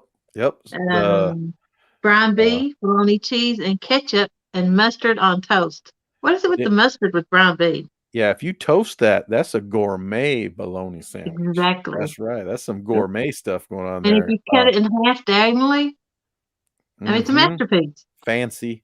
Yeah. Fancy going on there. Dink over stink mentioned, I call them hamburger slices, hamburger slice dill pickles. And yeah, I'll put that inside any sandwich, but I'll also just take the top off the thing and just eat them like chips. Really? I love pickle. Well, nothing better than a big deli pickle. This is awesome. Look at that. An hour and a half later, we're talking about bologna, and all of us have got the eye of the tiger. How about that for some fun? We still got 43 people hanging on. And I like bologna biscuits for breakfast. Jodi made a video of how to make her favorite dish, and she sent that to Michelle and I. Of the making of the bologna sandwich. It was awesome. Michelle don't allow bologna in her house. What? Sorry, I missed that. I was coughing. You said Michelle doesn't allow what in her house? She doesn't like bologna. She likes to cook. Yeah. Because when I come up there to stay, she asked what I wanted to eat, and I'm like, I really don't. You don't have to make no fuss over me. I'll just bologna and some bread and some chips and Pepsi. Yeah. And she's like, no way. You said, bring a bologna no. here. I said, look at Avid. He put ketchup yucky. that giant man uses the word yucky.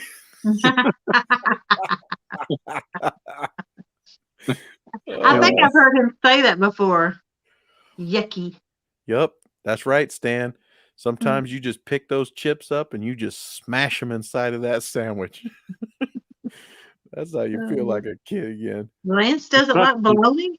Must be Hawaiian thing. No bologna. Yep. There's certain things Michelle won't make, but part of that was that Jodi was coming for the first time, and she just make me a bologna sandwich, and Michelle's like, she's coming that far to come here and stay with us and fish with you guys. I'm not feeding her bologna, no matter how bad she wants it. I agree. I missed it. And then Jodi, when you came back, I told you my deli up the street, they have the fried bologna sandwiches. Yeah. So the time you were here, they closed for a week for renovations because they were upgrading some stuff. Yeah. I felt bad I couldn't take you up there and get you your sandwich. Now let's talk about this bologna for a second, because this is a serious topic. We happen to have a city in Des Moines that is famous for their Dutch letter pastry and their bologna. Now, when you say bologna, are you talking like a package of Oscar Mayer sliced bologna that you can get at the store?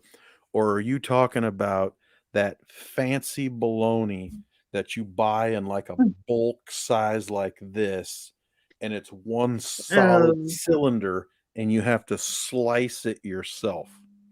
I get both. I get Fields extra thick sliced, and then if I can find it, it's called Kentucky gut bologna.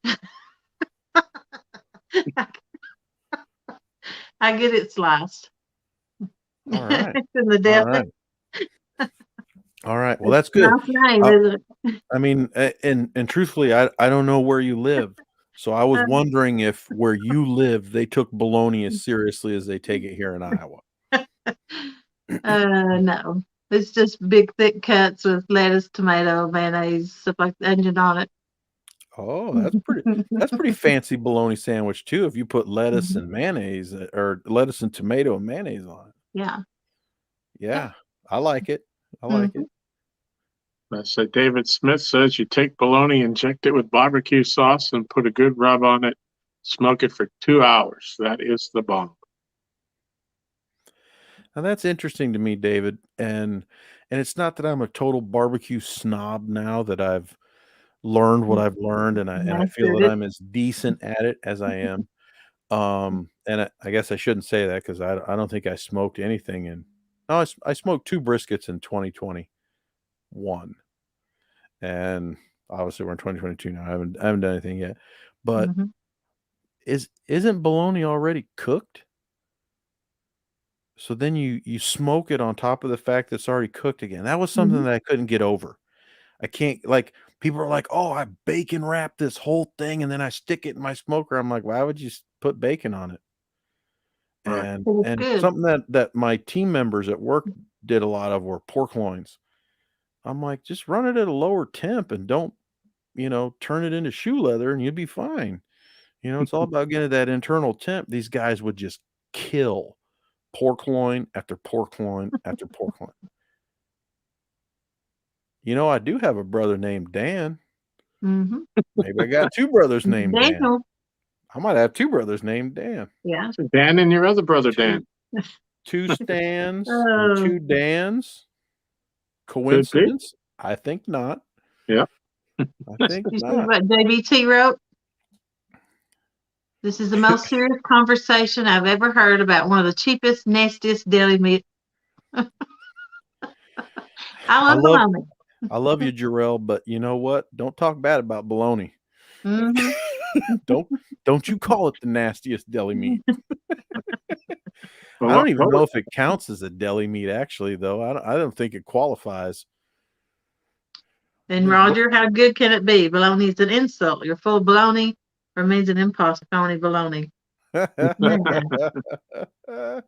what was the it was like bologna, but it had olives in it. But it was called something loaf. Ham when I was loaf? a kid.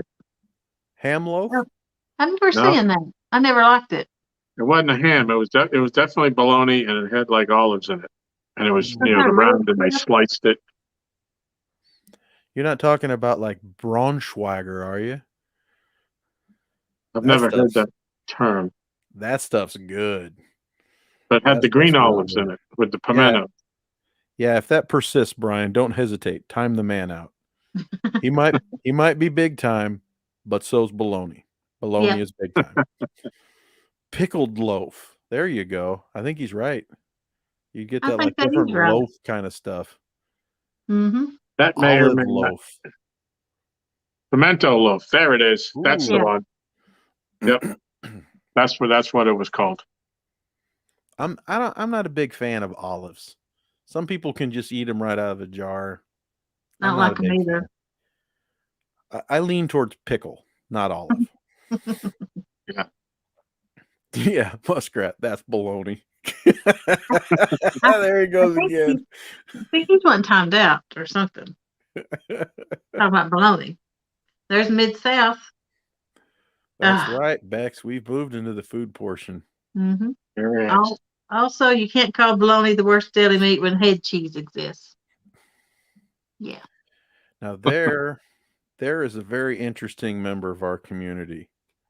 I believe that Mike and I were meant to meet. He every now and then he just drops these gems. Mm-hmm. Again, I know it's not coincidence.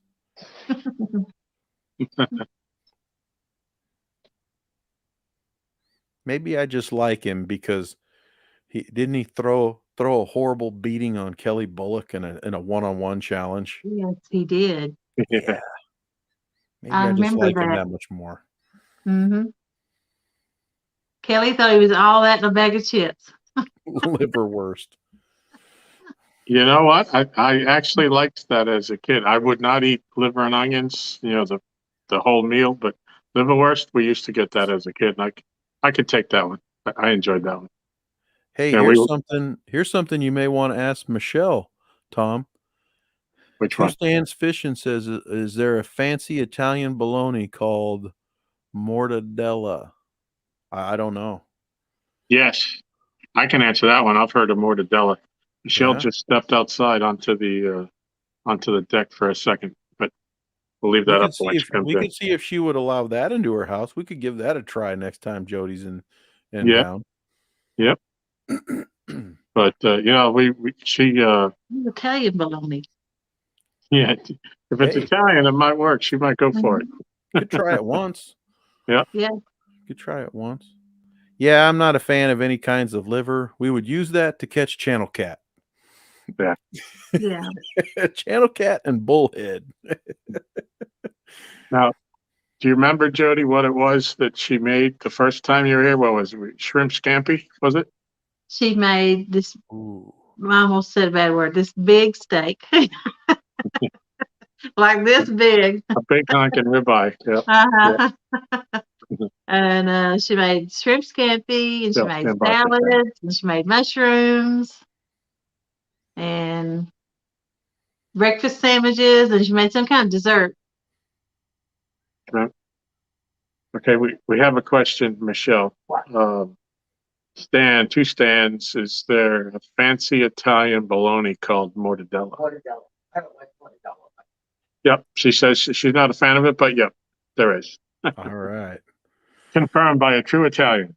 Yeah. Yep. Yep, that's right, Brian. To us, liver is bait. Yeah. Hey, speaking of that, I give a shout out to the Anglerholics. They did a thing a couple months back where they were using a new gulp liver chunks baits, and I saw them, and they picked up quite a few bites on it. So I bought a pack when I was in my local bait store, and I tried it. I've got several fish on it this year when they won't touch the chicken or the bluegill I've been throwing. Wow. Yeah. So yeah, gulp liver chunks. Try it if you're got a tough bite going on. We do have those available to us here from Walmart and our local bait shop. Lauren and Leia took them all out of the package though and played with them until they were all destroyed and or thrown away. So I'll have to source another package of them. Tim Molina says he worked the lunch meat counter at the grocery store as his first job. He had eaten all that stuff and he liked it. My Awesome, first job was selling Christmas trees. That's a fun job. I really like selling those little Charlie Brown Christmas trees where Yeah. it'd just be a skinny little stick on a nice base. My first job, I worked for the town that we grew up in when we moved out of the city to Boston. And we lived about 15 miles outside the city. And they put me on the DPW crew. And the truck I was on, we used to go around to the beaches because we lived on the ocean and pick up all of the debris and all of the things that people would leave there. And it got kind of, it made me not want to go to the beach much anymore. Some of the stuff that we had to pick up off the beach. And we did it all, every single day. So everything that was there the next morning was only there for 24 hours. And it got kind of gross.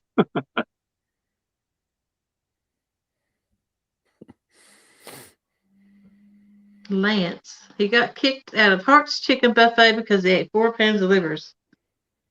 I like chicken livers too.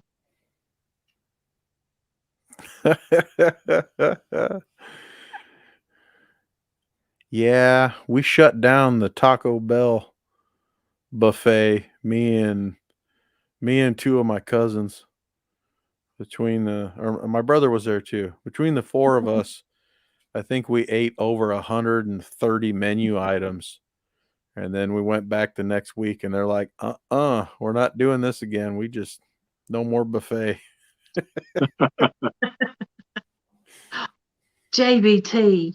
You took that away. I saw it though. He's going to use bologna as bait. Oh, well, that could work. In Europe, one of the top baits for Wells catfish is Spam. Really? So bologna or Spam, I think it's worth a try. Uh, I I don't gravitate towards eating Spam, so I would be willing to use it as a bait. Well, see now, they used to. Actually it was Taco John's, not Taco Bell. The Taco John's here in town, which is way better than Taco Bell. They said they were going to run a buffet, Mhm. every Sunday during this time, and we showed up on the 3rd week, and after the beating that we put on them in the 2nd week, they turned it off. Oh, excuse me. Where I grew up, the local, it was the Boston radio channel, but they had a guy that used to do parody songs. And if you know the song Down on the Corner by Creedence Clearwater Revival, well, the tune that they did to that, the parody was Donald the Coroner. And when you got to the very end of the song, the cause of death was because he ate Taco Bell.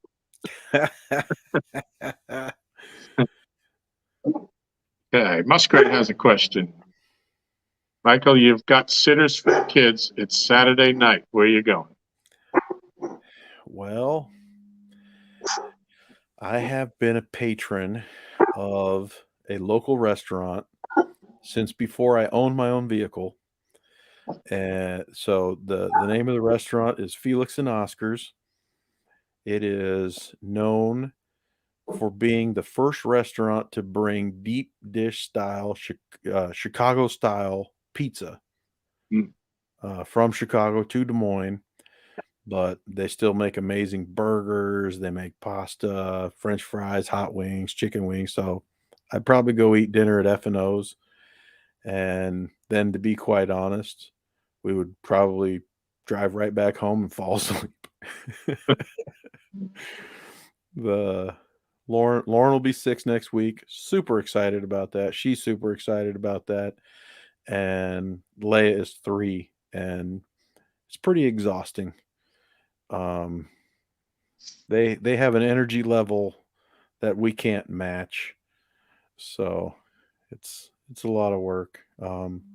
Yeah, you're right, Dan. I can't eat as much of it anymore. I mean, I could have like 1 slice, maybe 2 if it's a very, very small pizza, because the crust is literally 3 inches tall on the edge and maybe a solid 1.5 inches thick. Probably an 1.5 inches or so deep there, and it's a lot, Mm. you know.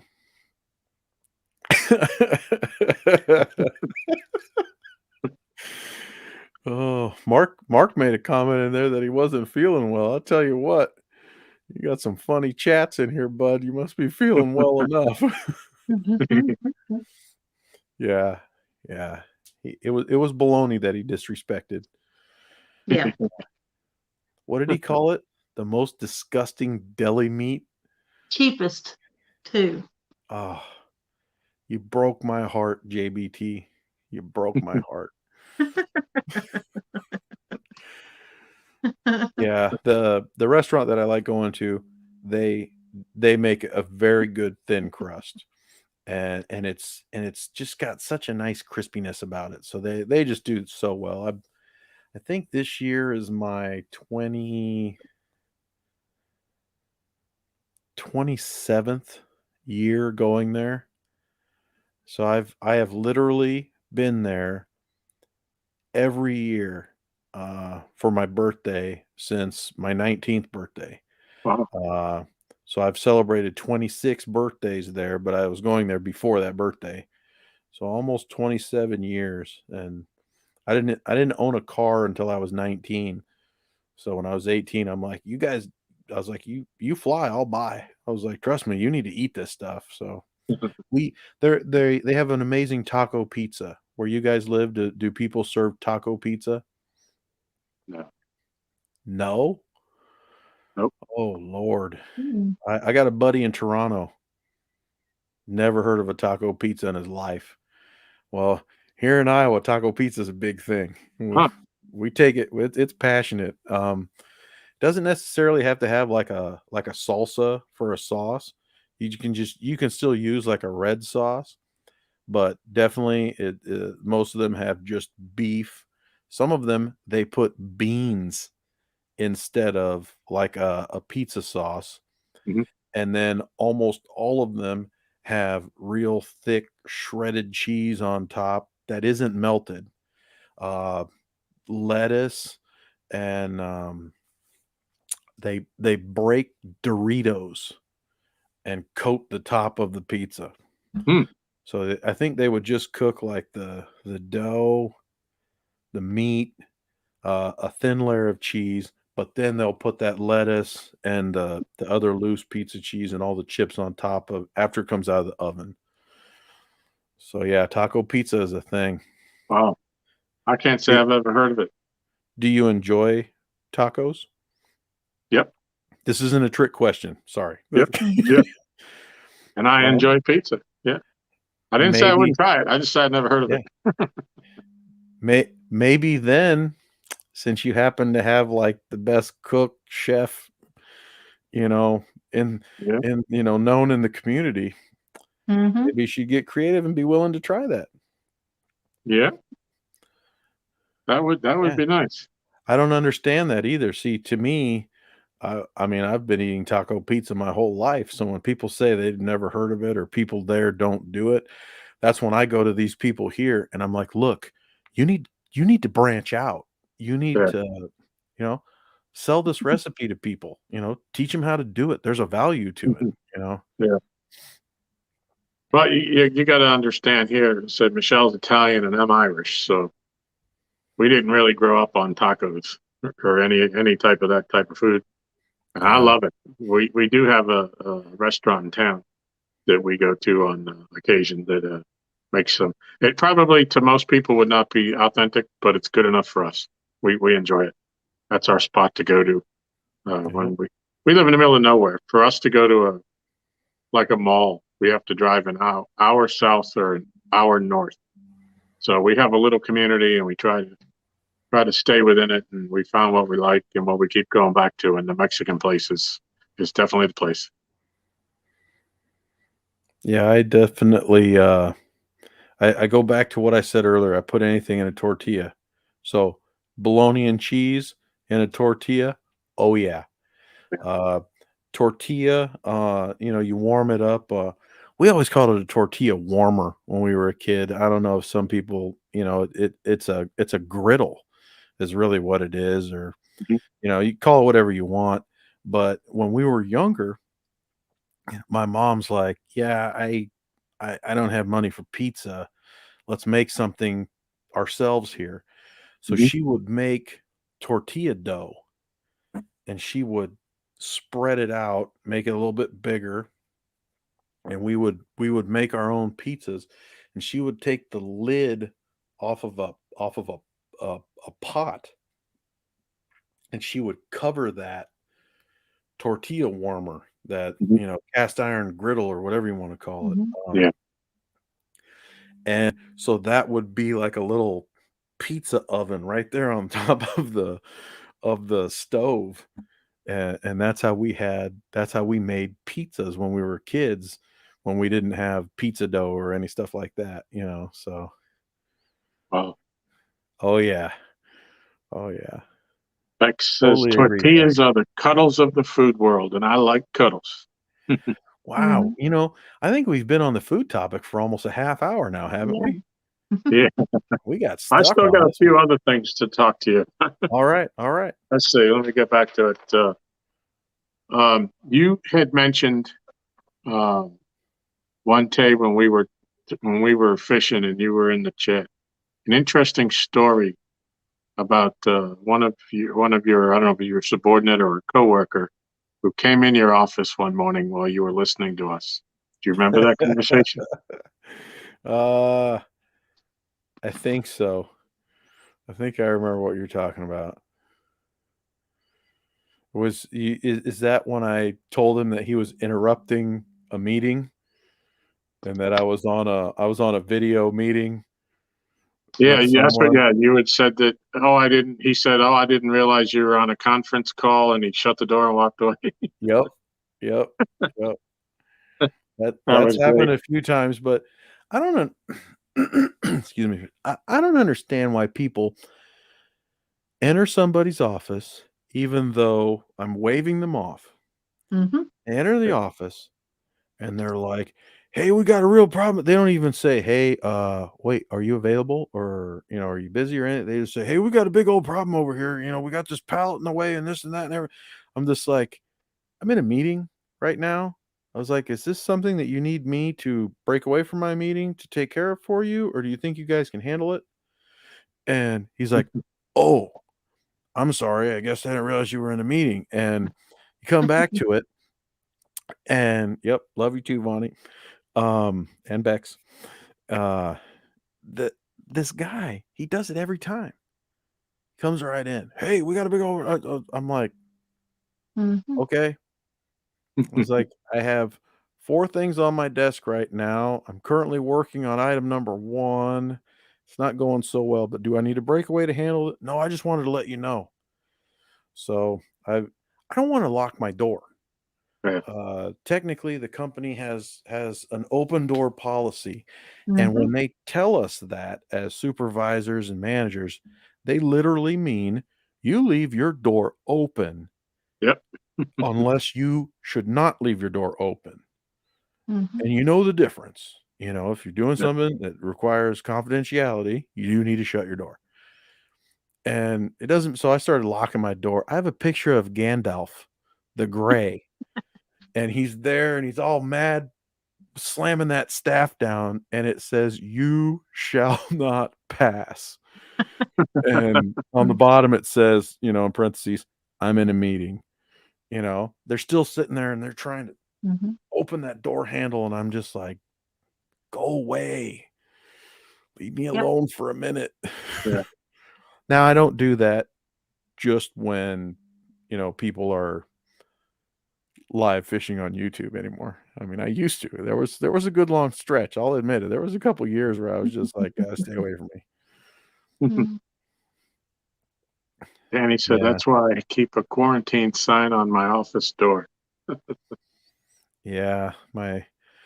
The manager has kept a sign on his door stating that he's uh in a meeting, please don't disturb. And it's just like, Yeah.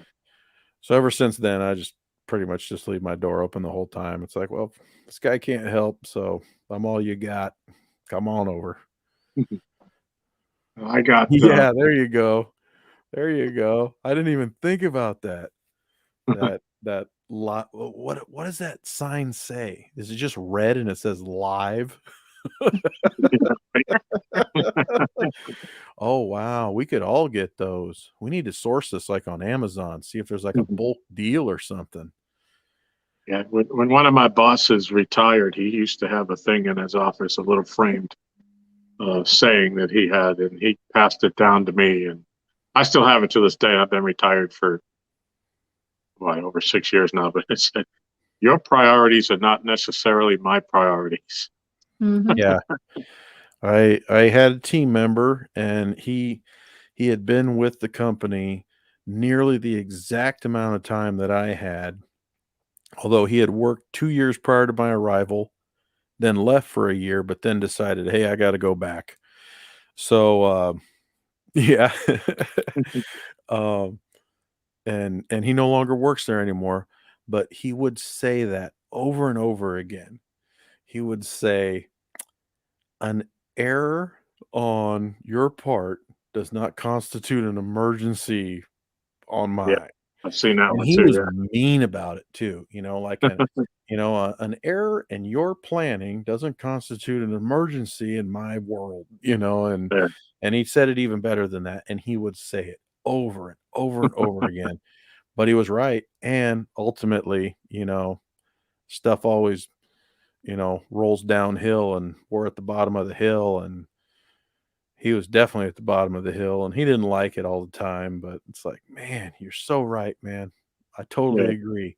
But we have to go unload that truck, you know, 53-foot long truck. Nothing's on pallets. It's all stacked on the floor.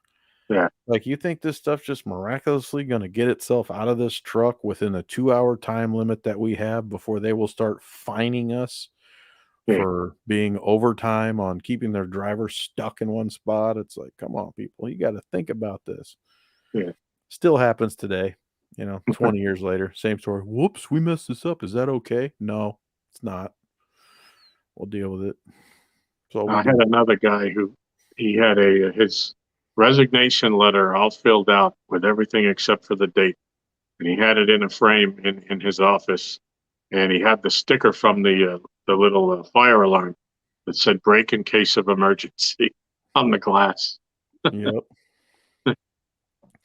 I quote Colonel Nathan Jessup from that Tom Cruise and Jack Nicholson movie all the time. Yeah. Oh, so funny. He can't handle the truth. Yeah. Oh, there it is. Stan found him. $8 on Amazon. On air. That's what it says. On air. The big red sign. Ooh. Who will be the first to have one and show it on their show? Ooh. My money's on Mark. Yeah. Catfish and crappie. My money's on Mark. He could make that look really good right there in his setup. Hey, now I see you put out a couple of tip of the week videos. Oh, yeah. And then I didn't even take my own tip. It Yeah, was I saw that. horrible. It was horrible. Those turtles found me. I didn't find them.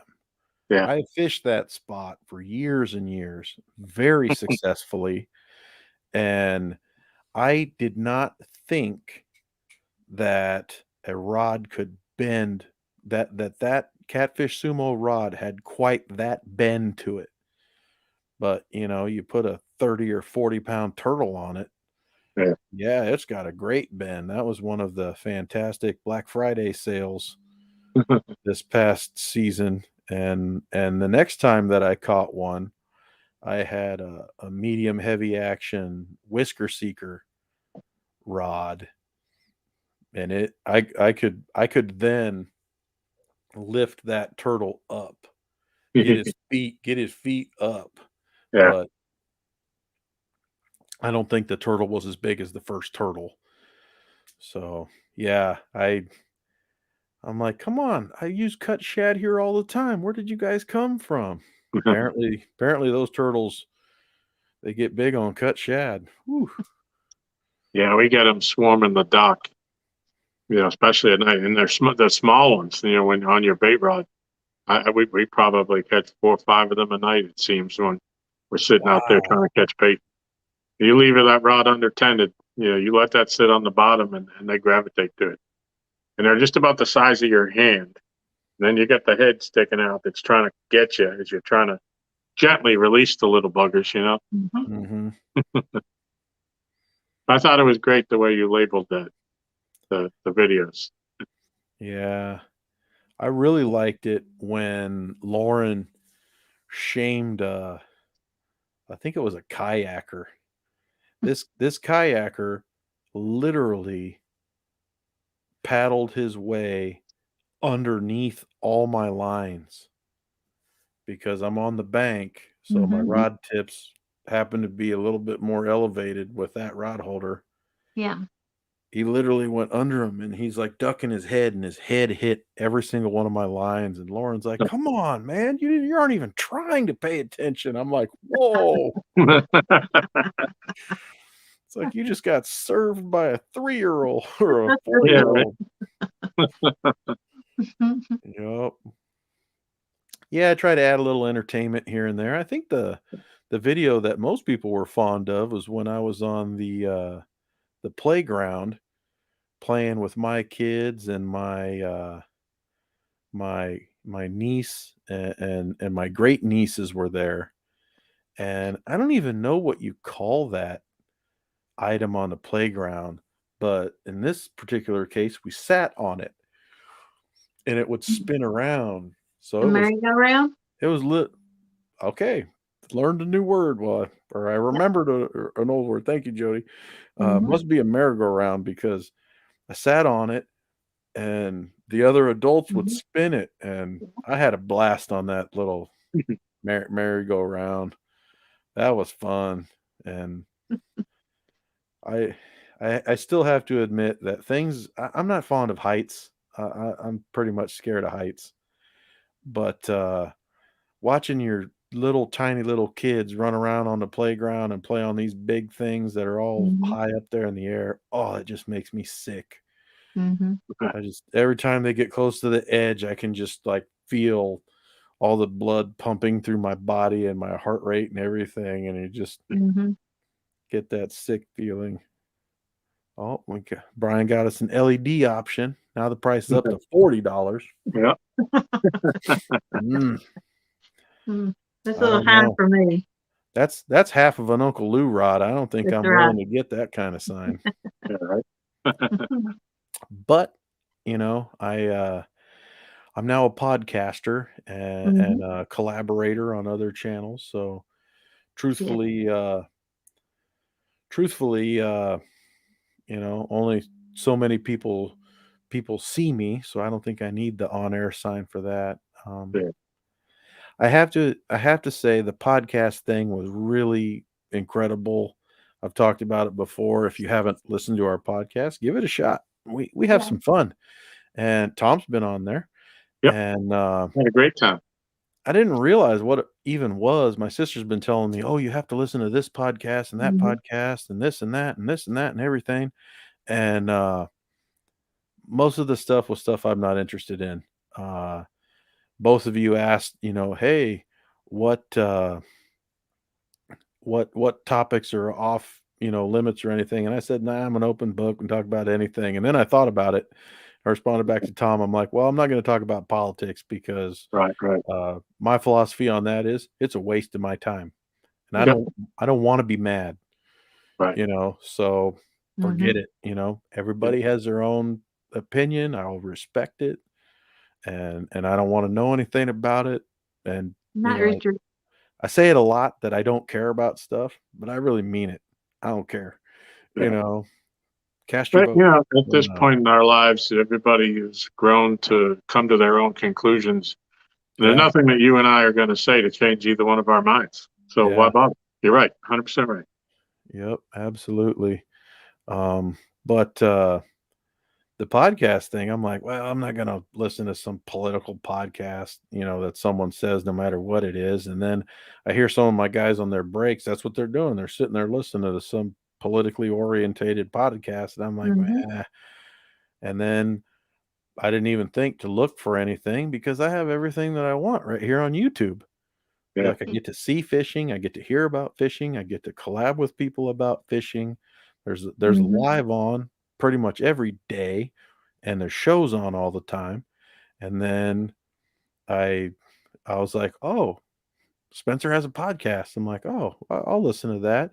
And I think it was the very next day, Kevin's like, hey man, would you be willing to do a podcast with me? And I'm like, yes, I would. Yes, I would. So I learned what they were finally. Noticed that there happened to be some that I would be interested in. Mhm. And the very next day, I'm a podcaster. So Yep. now I still throw out there, I don't do anything but show up. Kevin uploads all the stuff. Yeah. Without Mhm. him, it wouldn't happen. So I just show up and yap, kind of like this, Well, you're So doing a great job of it. Yeah, you have yeah. a great voice for it. That's Sound very something pleasant. that in the beginning people mention Mhm, that, and I don't hear my voice like you hear my voice because I'm mhm. stuck in my head and you're out there and you're listening. And Yeah. then I hear myself talk. I try to go through and listen to them afterwards to Mhm. learn what I can do better or how I can say Yeah. things better. And something that I've learned that I say way too much is, oh, about that, this, and Mhm. a lot of it is work. A lot of it is things that I say at work over and over again, and God love all the people there. Most of them don't listen, nor do they learn. So I keep Yeah. saying the same thing over and over again. Mhm. Well, then I realize, oh, I just keep saying the same thing over and over again. And maybe it's my nice way of saying, dude, told you this 26 times this month. Mm. Right. Are you are you gonna please stop screwing up inventory today? No. So, No. but anyway, yeah, being a grouchy old warehouse dog certainly has an effect on me. Very nice person at work today reminded me that I'm more than just a grouchy old warehouse dog. I do lots of nice things and I do them Mhm. very well. And I didn't throw it right back at her that, she's biased because I fix all of her problems. She should like me. You Mhm. Yeah. know, it's true, but yeah, you know. The animal has Oh, a great comment here. I don't know about that. And was it the first Iron Cat? I was brought in to read like little kids storybooks. Yep. Yep. So Yep. I remember that. that way I'd try to put people to sleep. That Yep. didn't work, but Yeah. I was I'm fishing with Stan right there. I was his Joey for that when you were doing that. That was I'm more than hysterical. I'm more than willing to do that. Should anybody have any little skit or anything they want to do Mhm. during their shows or whatever, you want to send me a link and say, "Hey man, I want you to read this on my show." I'll do it. Yeah, that's right. That's right. Brian's like, "Man, that put me to sleep." Mhm. So how long do you got to go before you can retire, or are you new at this? Or Well, I got a joke about that. My joke is that we don't retire. We just we just keep on picking until we die in the field. Mm, Mhm. And maybe it's not a great joke, but some people laugh. That being said, I don't know. I haven't won the lotto yet, and my kids are really young, and yeah. it's starting to actually become pretty lucrative. So I guess I'll stick to it as long as I can or as long as I Mhm. want. Now, what I will say is that oftentimes I think that it would be nice to work somewhere a little bit smaller, less directors, less managers, less meetings, Mhm. less politics, and whenever anybody does listen to me anymore, which really hasn't been a whole lot in the last like 5, 7 years. Whenever anybody does listen to me anymore at work, I oftentimes have to remind them of something, and then they usually don't talk to me after this. But I Yeah. tell them that they need to be big enough to remember to be small. And growth is a very painful thing for companies. And Mhm. as you can see here too, even in the YouTube scenario, growth can be painful. Yep. And it's difficult because a lot of people don't plan on it, nor would they know how to, Mhm. because you can't anticipate everything. You see all these fantastic contributors out there doing all these awesome things, and you think to yourself, I love this. I love what they provide. I am so thankful for it. It brings me so much joy, Mhm. and it is about sharing a passion. And then you realize that some people don't like them. And you don't understand why. I don't understand Mhm. why. I don't understand why anybody wouldn't want to embrace these people, embrace these shows, embrace these tournaments, embrace these fun events. No, they show up and they give it a thumbs down, and that truly does bother people, you know. And they Mhm. mean for it to bother people. Like I said earlier, Yeah. some people are just jerks and they love being a jerk, and that's what they want to do. Yeah. You have some people that try to do that in a real coy fashion, and it's not cool. You know, if I had a problem with somebody, I would just seek them out and tell them, I don't understand something, and I don't feel right about it, and I think I have a problem with it. But you know what? A lot of stuff's misunderstanding. A lot of stuff can Mhm. go so many different ways. Yeah. Again, think back to work. I can see Jody's mind working right now. Like, I deal with this every day at work, misunderstanding turns to Mhm. anger, turns to action, turns to issue. And then you have to resolve the issue. And then you realize that's not even what that person was doing. This Nope. person walked themselves right up that ladder of inference and created something out of nothing, or a misunderstanding or jealousy of a misunderstanding or whatever it Mhm. is, and you see a little bit of that here and there, and it's pretty ugly, Yeah. and a lot of people can do what's said right there, put on the hater blockers, and me, I'm kind of a little different, and usually I'm not lucky enough to be in the room when something's said or whatever, or understand right away or whatever. But I don't really work that way. I just say, hey, what's going on over here? And now, that being said, sometimes people are just trying to have a lot of fun with people, and then things go wrong anyway. I Mhm. got I got people at work do that too. Oh, I'm just Yeah. joking. Now he's mad, and he just told HR what you said, and it's not a Yeah. joke anymore. No. It's like, I told you guys to quit talking to each other like this. Someone's going to get upset. Now, of course, we Yeah. don't have an HR department here, uh, but maybe we need one. And I've been thinking, Jody, this could be a good job for you. You know, um, I've worked HR. I hate it. I, I I'm a man of finally some got out influence of it. around here, Mhm. and Mhm. definitely I've been known to spot talent. And I think you have a talent for this kind of stuff. So, but no, that's why everybody, they say they try to focus on the positive and just work with that. And I've really needed all this. I think it's been Yeah. pretty awesome. Mhm. So, I don't understand. It's like with all the, the all the people, they're going to give somebody a thumbs down. It's like if you took 40 minutes to watch something and then give it a thumbs down, why didn't you just leave? I yeah, mean, why bother to do that? yeah, It's Mhm. I don't think I've ever given anybody a thumbs down. There's been a couple shows that not really in this community, but there's been things it's like, yeah, this just ain't for me, and it's kind of rude or obnoxious, uh, and it ain't my way of having fun. So I just leave.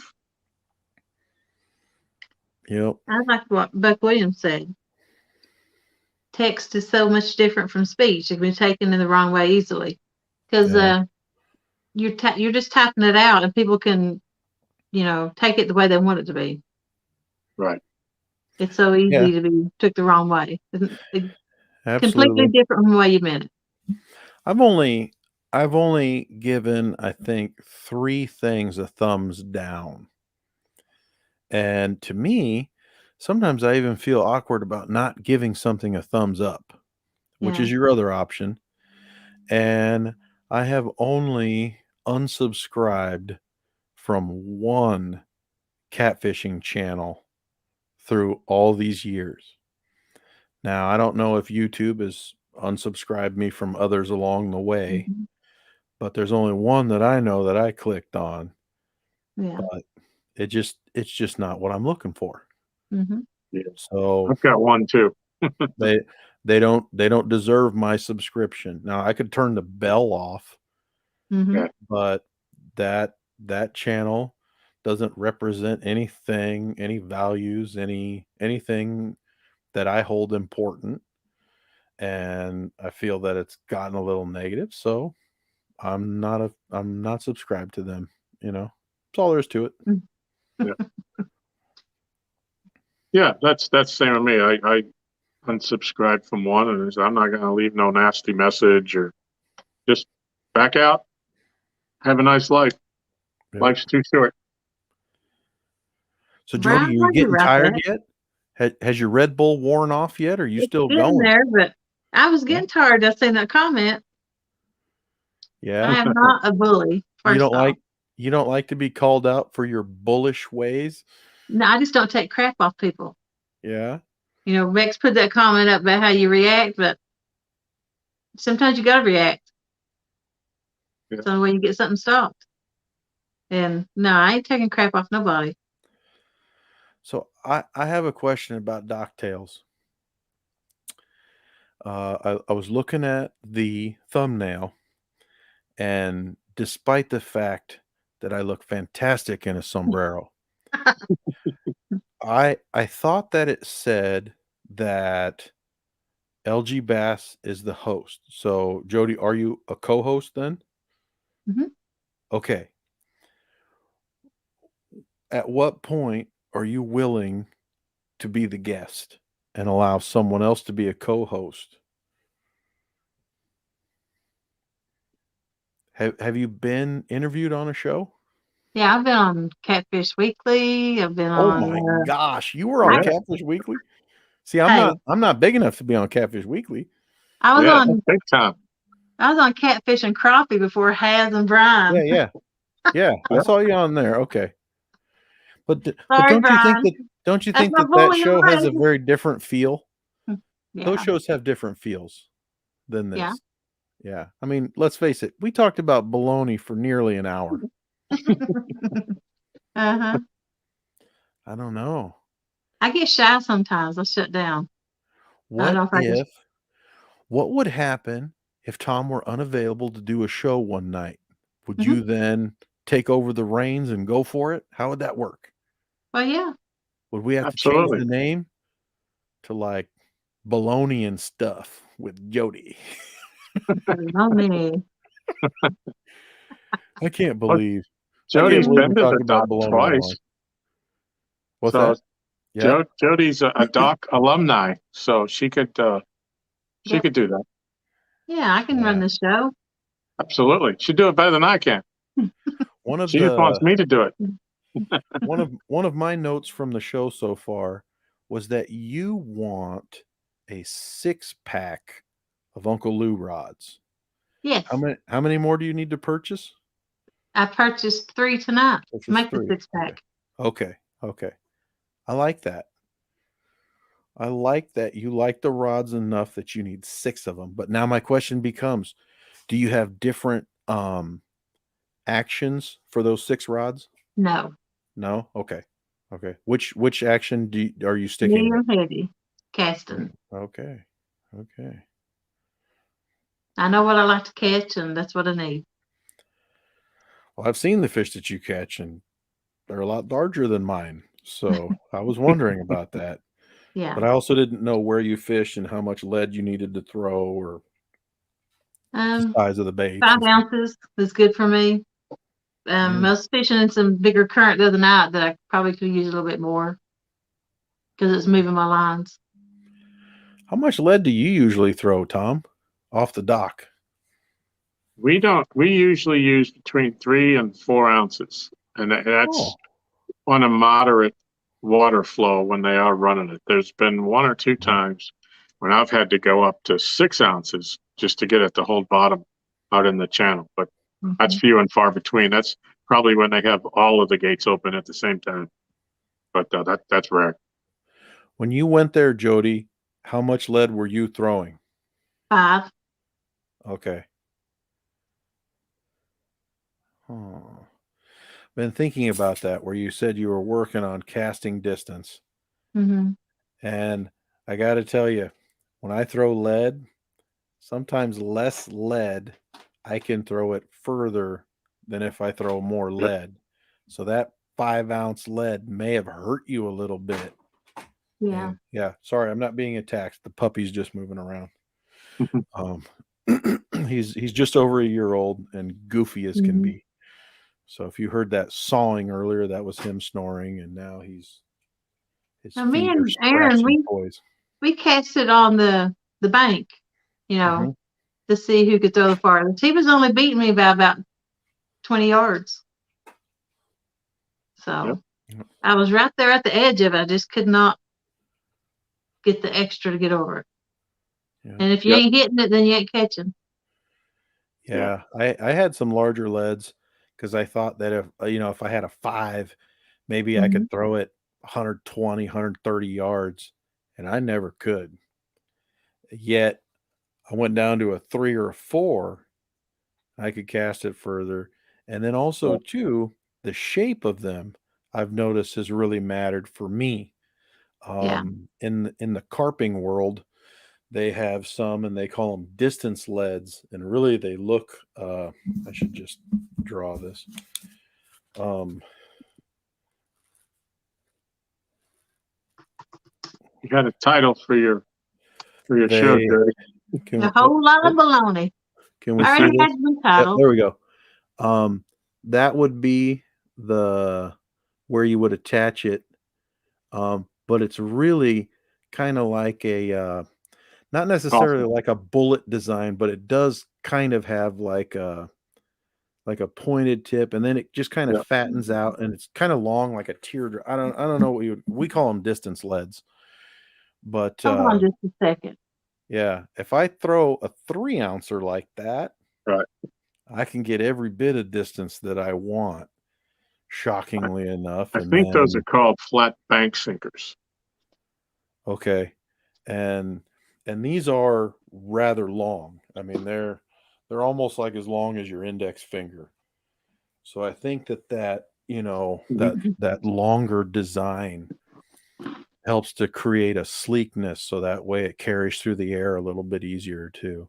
Yeah. But then again, too, I don't know, if your area there, if you have a certain sinker that you prefer, but Well, We I've been can. making them, and I'm going to actually try to switch sinkers and leader lines, because when I throw, my sinker is going up my line, which is shortening it too. yep. But We I use use a these lot. on my skipjack rods, something like Oh that. yeah, yeah, I like that Okay. shape. Yep. Is that what you're talking about? Mm-hmm. Yep, I like that second one there. Yeah. Yeah. We use a lot of egg sinkers, and I've switched to them after watching Aaron use them, and I was using the no rolls. And the no rolls, obviously being flatter and wider, they seem to pick up more wind resistance when they're Mhm. when you're casting them, and Mm-hmm. I've increased my distance since I switched to them. That's what I'm getting away from, because I actually do make them, but I'll cast and I'll see them go up the line while I'm casting out, Yep. So Yep. I've I been haven't talking to used a Brad. no He's roll trying to help sinker me in figure years. out what to get. Yeah. He's going to help me do leaders and some new sinkers.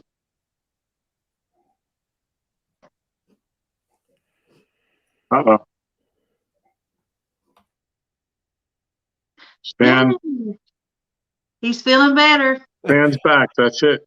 That's I right. thought the dog was barfing in the kitchen, but no, he's just rolling around and making funny noises. Hmm. He's scratching his back. Let's see. We've been at this 2.5 hours. Do you think it's getting about time to close? Yeah. How many people are still in chat? 42, I see. Yep, Wow. 42. I did have one more question. How do you drink Okay. your coffee? I drink my coffee with a considerable amount of sugar-free coffee creamer.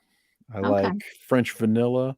I'm a huge fan of this almond milk creamer that Kristen buys, and the flavor is creme brulee, which I had to look up, and it means like burnt sugar or something like that. Yeah. It is fantastic.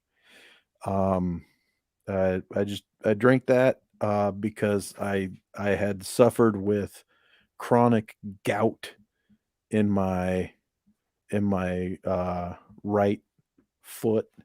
I don't know if you know anything about that, but it's extremely painful. Yeah, Van, I took over about, I don't know. Once the bologna started, I think after that I was pretty well in charge. Yeah. No, I'm just kidding. Gout was just horrible and the pain incredible. And my doctor's like, it's uric acid that crystallizes and gravity carries it down to your big toe. Yep. And he's like, it could stop in your knee, it could go, in your ankle. And a sturgeon, somebody caught a sturgeon. And see, I don't even put money in the jar. I say it anyway. So he's like, start drinking coffee. He's like, drink coffee all day. He's like, drink tea. He's like, you need to get rid of this uric acid. He's like, the only way to do that is to pee more. And he's like, your kidneys aren't doing a good job of it. It's going to be hard on your kidneys. Start drinking coffee all the time. Well, now I really love coffee. I'd probably give up most food groups before I give up coffee. And but I also don't, limp around or, anything like that anymore. So I had to avoid some things. Can't drink beer. That's fine. Didn't want to anyway. And red sauce, for whatever reason, will light my foot up. So, but can't have a lot of pasta anyway, and that's fine. A lot of people say that you shouldn't eat a lot of steak or shrimp. Gout was known as the king's disease back in the day because people would eat all this rich food and they were rich themselves, and that's why. Yes. Oh yeah, but I don't know. I can eat pounds and pounds of shrimp. It doesn't upset my foot at all, but so. Okay. Yep, but yeah, I love coffee, drink it all the time. I'll ice it if it's real hot outside. It warms me up when it's not, and obviously it's pretty cold around here during the winter, so it's helpful. It's helpful, but then I became a fan of tea because coffee was a little bit much. When you're younger, maybe you don't have quite the taste for it, or maybe it was just me, but yeah, Dan, it's bad times, man. Drink coffee, drink tea, just like I did. Keep yourself functioning and keep it away. And I do take medicine for gout every day to try to keep it away. And I know some people are like, oh, I don't want to take pills. Trust me, you don't want that pain either. I mean, even just a blanket or a sheet touching your foot, you're just shrieking in pain from the gout. It's horrible pain. Yes, I've heard that too, Alicia, that cherry juice works for some people. Never worked for me. Yep, that's right, Dan. That is the medicine, and thank God for it. I need that. Whew. Some tough stuff. But yeah, I love coffee. I was looking at my notes here, and there were a few subjects that we didn't touch, but that's pretty funny. One thing, and maybe people can help. Maybe it's a good topic, maybe it's not. I always feel like when I go fishing, I forget at least one thing. Like you go fishing and you're just like, oh yeah, we don't have that. Forgot to bring that with. And off you go, I don't really think there's a good excuse for it though, because I have a truck. I can put so much stuff back there, Well, I got a solution for that, Michael. It's called OCD. Yeah. So everything has a place, and it has to be in that place. And so yeah, I that's one thing. I come prepared. I bring more than I need, and I can put my finger on. You said go find this in your bag. I could find it in 3 seconds. Yeah. Yeah, but that's a curse too. Maybe I'm just a little too disorganized then, because I always seem like I forget something. For one whole year, it was a towel to wipe my hands. That's what I forget every time. Not a big deal Mm-hmm. because I can wash my hands in the lake or the river. Whoop-de-doo. Mhm. But you got to dry them. Mm-hmm. So if it's a little cool out there, you're cold because your hands Oh, are yeah. cold now. It's Yep. horrible. Yep. So sometimes it's a huge deal. And I figured it out last year. The towels with the little carabiner, so I could clip it to my bag. Mm-hmm. That's what stopped that. Yeah. You know. Yep, the puppy woke up. Now he wants his Oh. head rubbed. That's why I'm sitting here wagging Yeah. back and forth. Well, He's Michael, I'd like to thank you for coming on the show tonight. Yeah, I want to apologize for making your show 95 minutes longer than it had planned to be, but I had a It was blast. it was awesome. I Yeah, it love was listening great. to you. Got to know you. I didn't know you that well before, but now it seems like I know a lot about you, and Yeah. you're a stand-up guy. Somebody thought I could launch you know, rockets and space shuttles into space years ago. Mm-hmm. And now I'm just a guy who tries to be the funniest guy in the room Yeah. here talking about fishing all the time. Yeah. So, It's a blast when I see you in chat. You always have Mhm. something witty and funny to say. I try Exactly. to entertain. A long time ago, I realized that if you're not having a great day, and in the warehouse scenario, you often don't have great days. Mm-hmm. But I learned that if you don't have a great day and if you can't get ice cream, then the best option for you is to try and help everybody else have a good day. Yeah. You know, you might not have a good day yourself. You may have Mm-hmm. emails and piles of paperwork you don't want to deal with or whatever, or maybe somebody keeps doing the same wrong thing over and over again. But let's not focus on that. Let's try to just, Exactly. a long time ago too, I decided I wanted to challenge myself.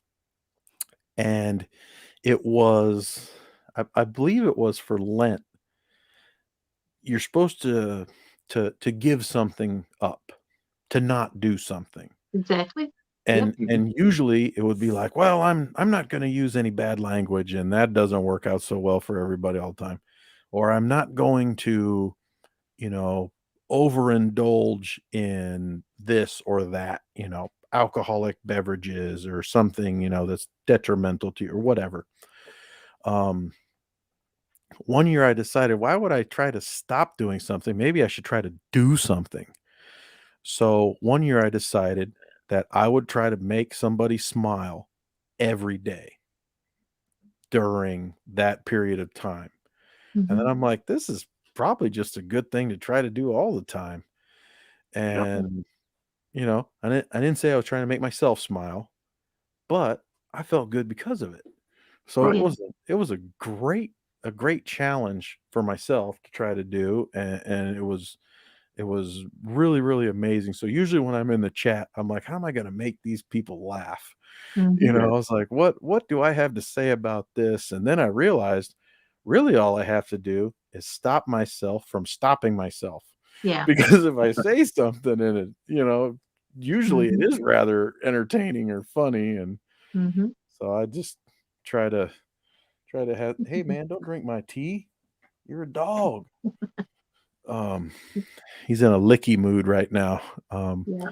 So that's where all that came from. And and I like the opportunity to contribute and just have a good time. And Mm-hmm. Yeah. we're talking about fishing. I mentioned something to Kevin on our podcast. I'm like, I don't really remember having a lot of friends who fished and cared about it and loved it as much as I do. I know. They're all family members. That's why my Yeah. channel's named the way that it is. Once I figured it literally took me that many years to figure out how to change my channel name. But once I went to change my channel name, I knew exactly what to change it to, Mm-hmm. you know. But now I have all you friends of fishing, Mm-hmm. and we share that passion. So Yeah. let's have Yep. some fun with that, and let's Mm-hmm. let's It's do stuff. awesome.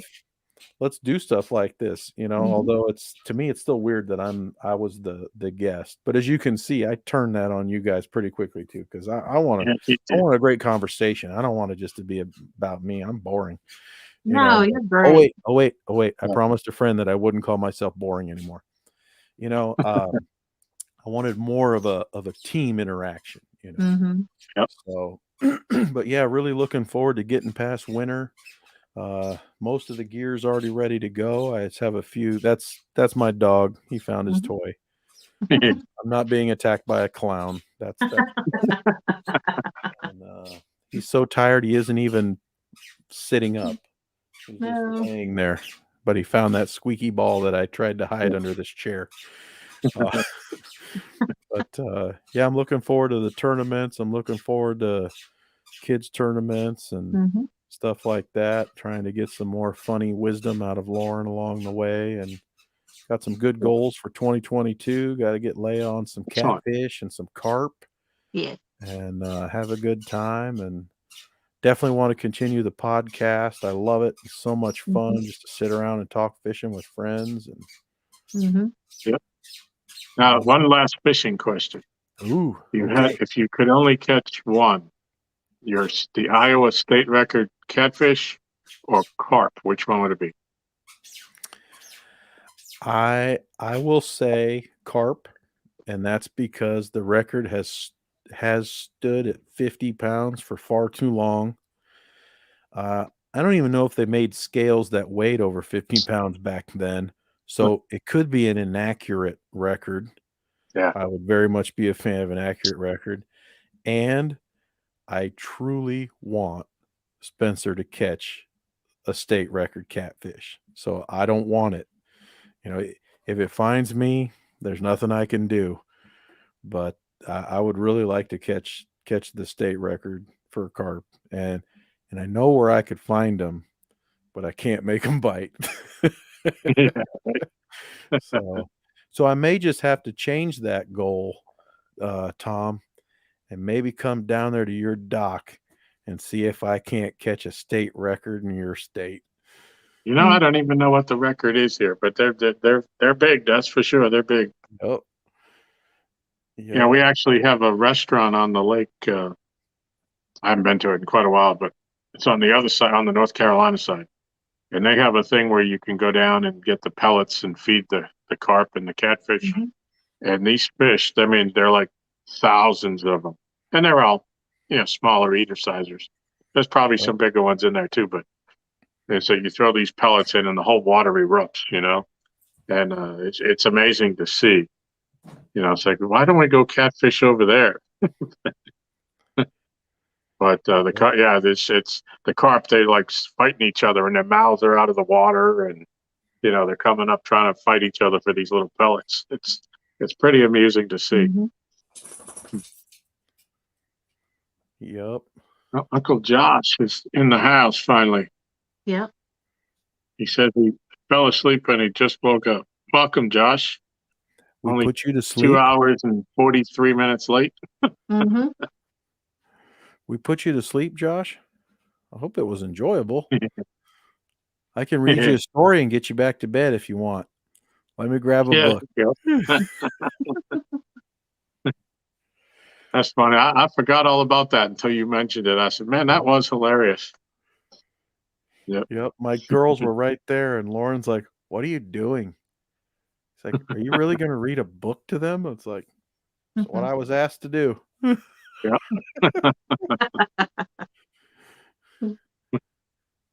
So then, Michael, is there anything you want to shout out for the podcast? It's on Tuesdays at 9 or Wednesdays at 9 or It is usually on Tuesdays, and we do the podcast at 9 Eastern on Tuesday nights.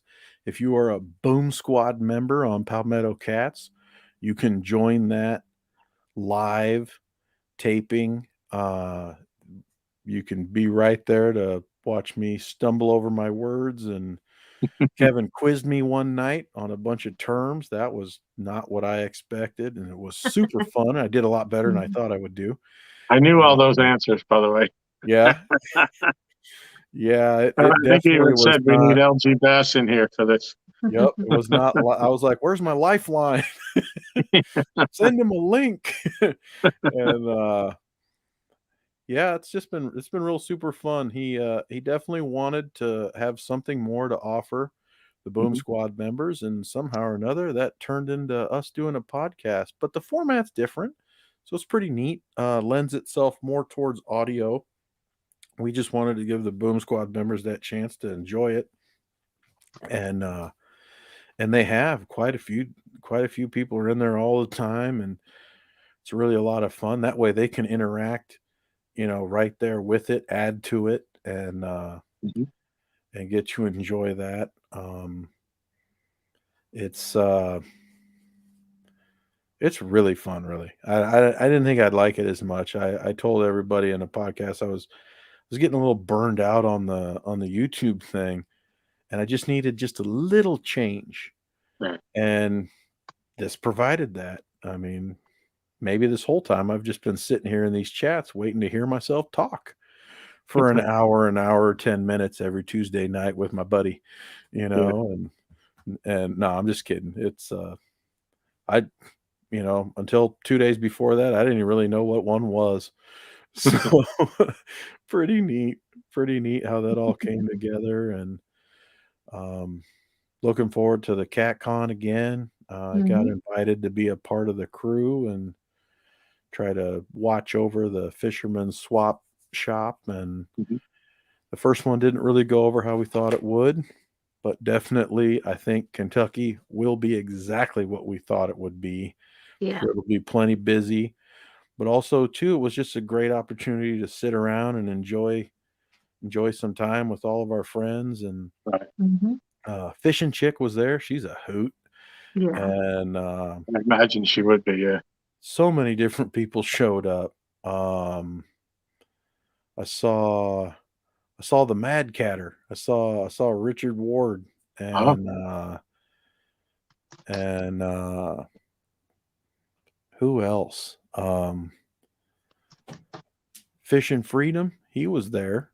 Richard. Richard. Yeah. Yeah, Richard was there, and I heard his voice, and I Mhm. knew it. I turned around. I'm like, I hear someone I know, and so yeah, it was a blast. There's so many people there, and no, Uncle Josh, I don't know anything about batteries.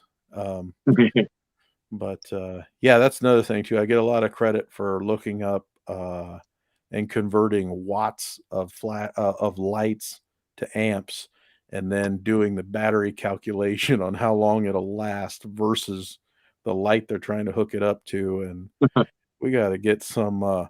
Holy cow, Mr. Lyle's still awake. Yeah, I know. Oh, Yeah, I had him laughing today. That was the person I made laugh today that I felt most happy about. That that's I made awesome. Mr. Lyle laugh.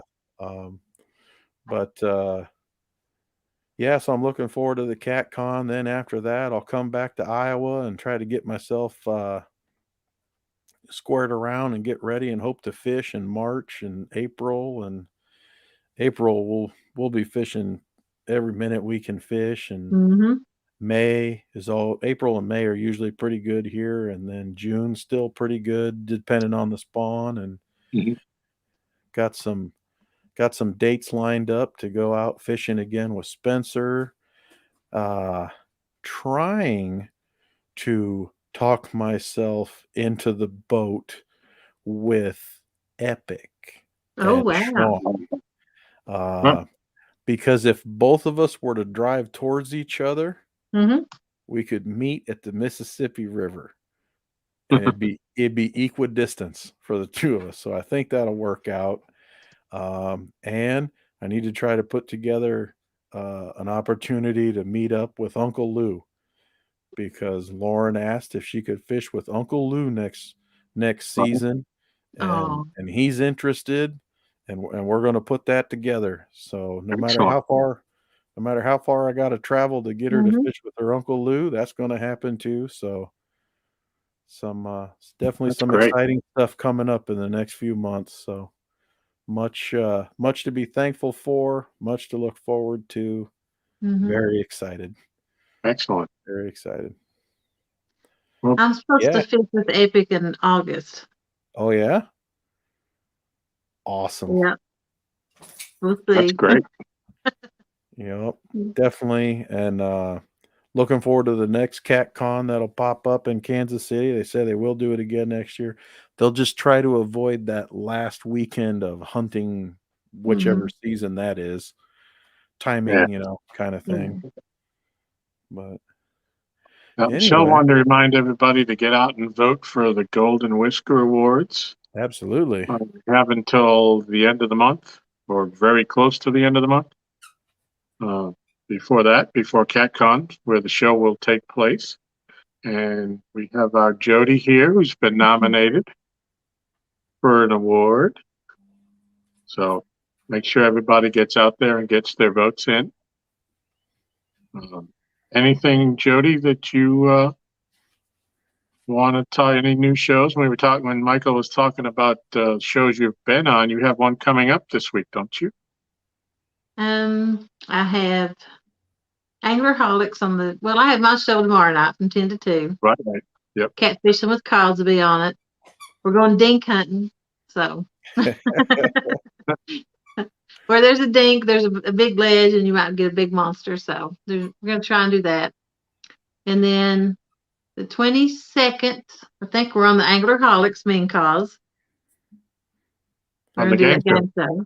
So That'll you're be on the great. show. Yeah. Oh, I really enjoyed that one with Mark and Lyle. I know. It was awesome. I It's so literally fun. had to pause it and go to the bathroom so I didn't pee myself laughing. That was so funny. Oh my gosh, it was entertaining. And the one prior to that was Chris and Telly and Freddie and Nina. That was as hysterical too. That was, oh yeah. Oh man, that was incredibly funny. Oh yeah. And I have to admit, I had an exhausting day that day and I did not see the finish. So I had to text Chris to find out what happened. Really? Like, how did it finish? And he's just like, oh, here's how it finished. But yeah, what a great show. They do an amazing job with that. And I was thinking who I could challenge and try to get on that show. So if you guys got any ideas, send me a text message and see if, I got to challenge somebody, Challenge Chunky. He wouldn't do a show like that. He wouldn't. No. Might be a little long for him too.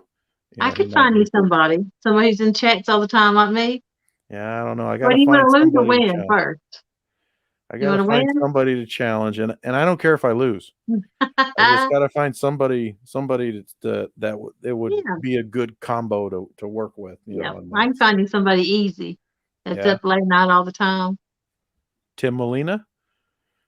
Tim Molina's in him quite a bit. He's in about as much as me. He would beat me like a rented mule. And smile the whole time. Oh, yeah. Oh, yeah. He'd be nice about it, though. He'd be like, yeah, you did good, man. I don't know if he'd do that courtesy. Oh, yeah. Maybe Stan when he's feeling better. Yeah. Yep. Because he knows. I'll ask him about that sturgeon. Yes. There's quite a few people at late at night. And a lot of them questions are from the late night shows. So yeah, that's where I run into trouble. Usually I sleep a few hours in the middle there somewhere. It's something that we've got into most of the time, what a lot of questions are. Yep, for sure. Well, what do you think? Should we end this a few minutes short of 3 hours? We couldn't stop her, Tom. Yeah. She just kept on going. She stayed with us the whole time. Yeah. Yep. The Red Bull worked. It did. I didn't have a nap or anything today. She's gonna crash hard though. Those Red Bulls, they last about 2 hours, 2.5, and then you hit the crash afterwards. No, it's been over 2 hours since I took it. Yeah. It'll be a good sleep then. Tim, we were talking about the Anglerholics show where two people or two teams go against each other in like a trivia format. So I had told them I was looking for someone that might be good competition for me, or be someone, you know, way cooler than me, so that way I might actually get invited onto the show. And you were definitely someone that we thought that maybe, you know, I could ride your coattails and get in there. But then I did mention to Jodi that you would beat me unmerciful. So, Sure. but you know, it's all good. Maybe we can put that. Maybe Art. Hey, we didn't talk about Art. I told you, yep, careful, dog. Tripped over a toy. Yeah, Art's a funny guy.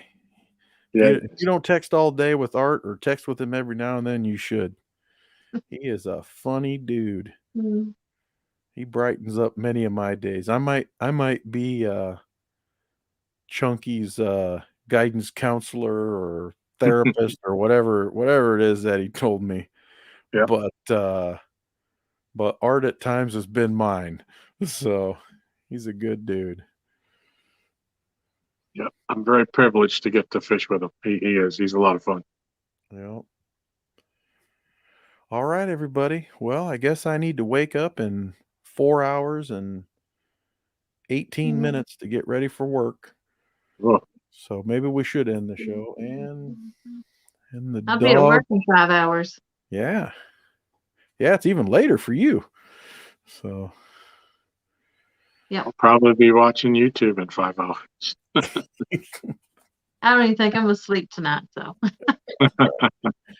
yeah, that Red Bull can have that effect on some people too. So you never know. yeah. Never Well, know. it's been a blast, Michael. I really appreciate you doing this. And thanks to Absolutely. everybody in chat. We still have 29 people going on 3 hours. Hmm. That's amazing. I appreciate each and every one of you. Sorry we didn't keep up with the chat as much tonight, but we were having some great conversation, and hope you all enjoyed it. Yeah. Once you lose chat, it's over. Yep. Yeah. Yep. For There sure. ain't no going back. But we So sorry. appreciate you all for sure. And thank you all for watching and participating. And I had a good time and can't wait to have Michael back again. All Yep. right. All righty. Stay in there, Michael. Don't take off. Yep. Good night, everybody. Bye.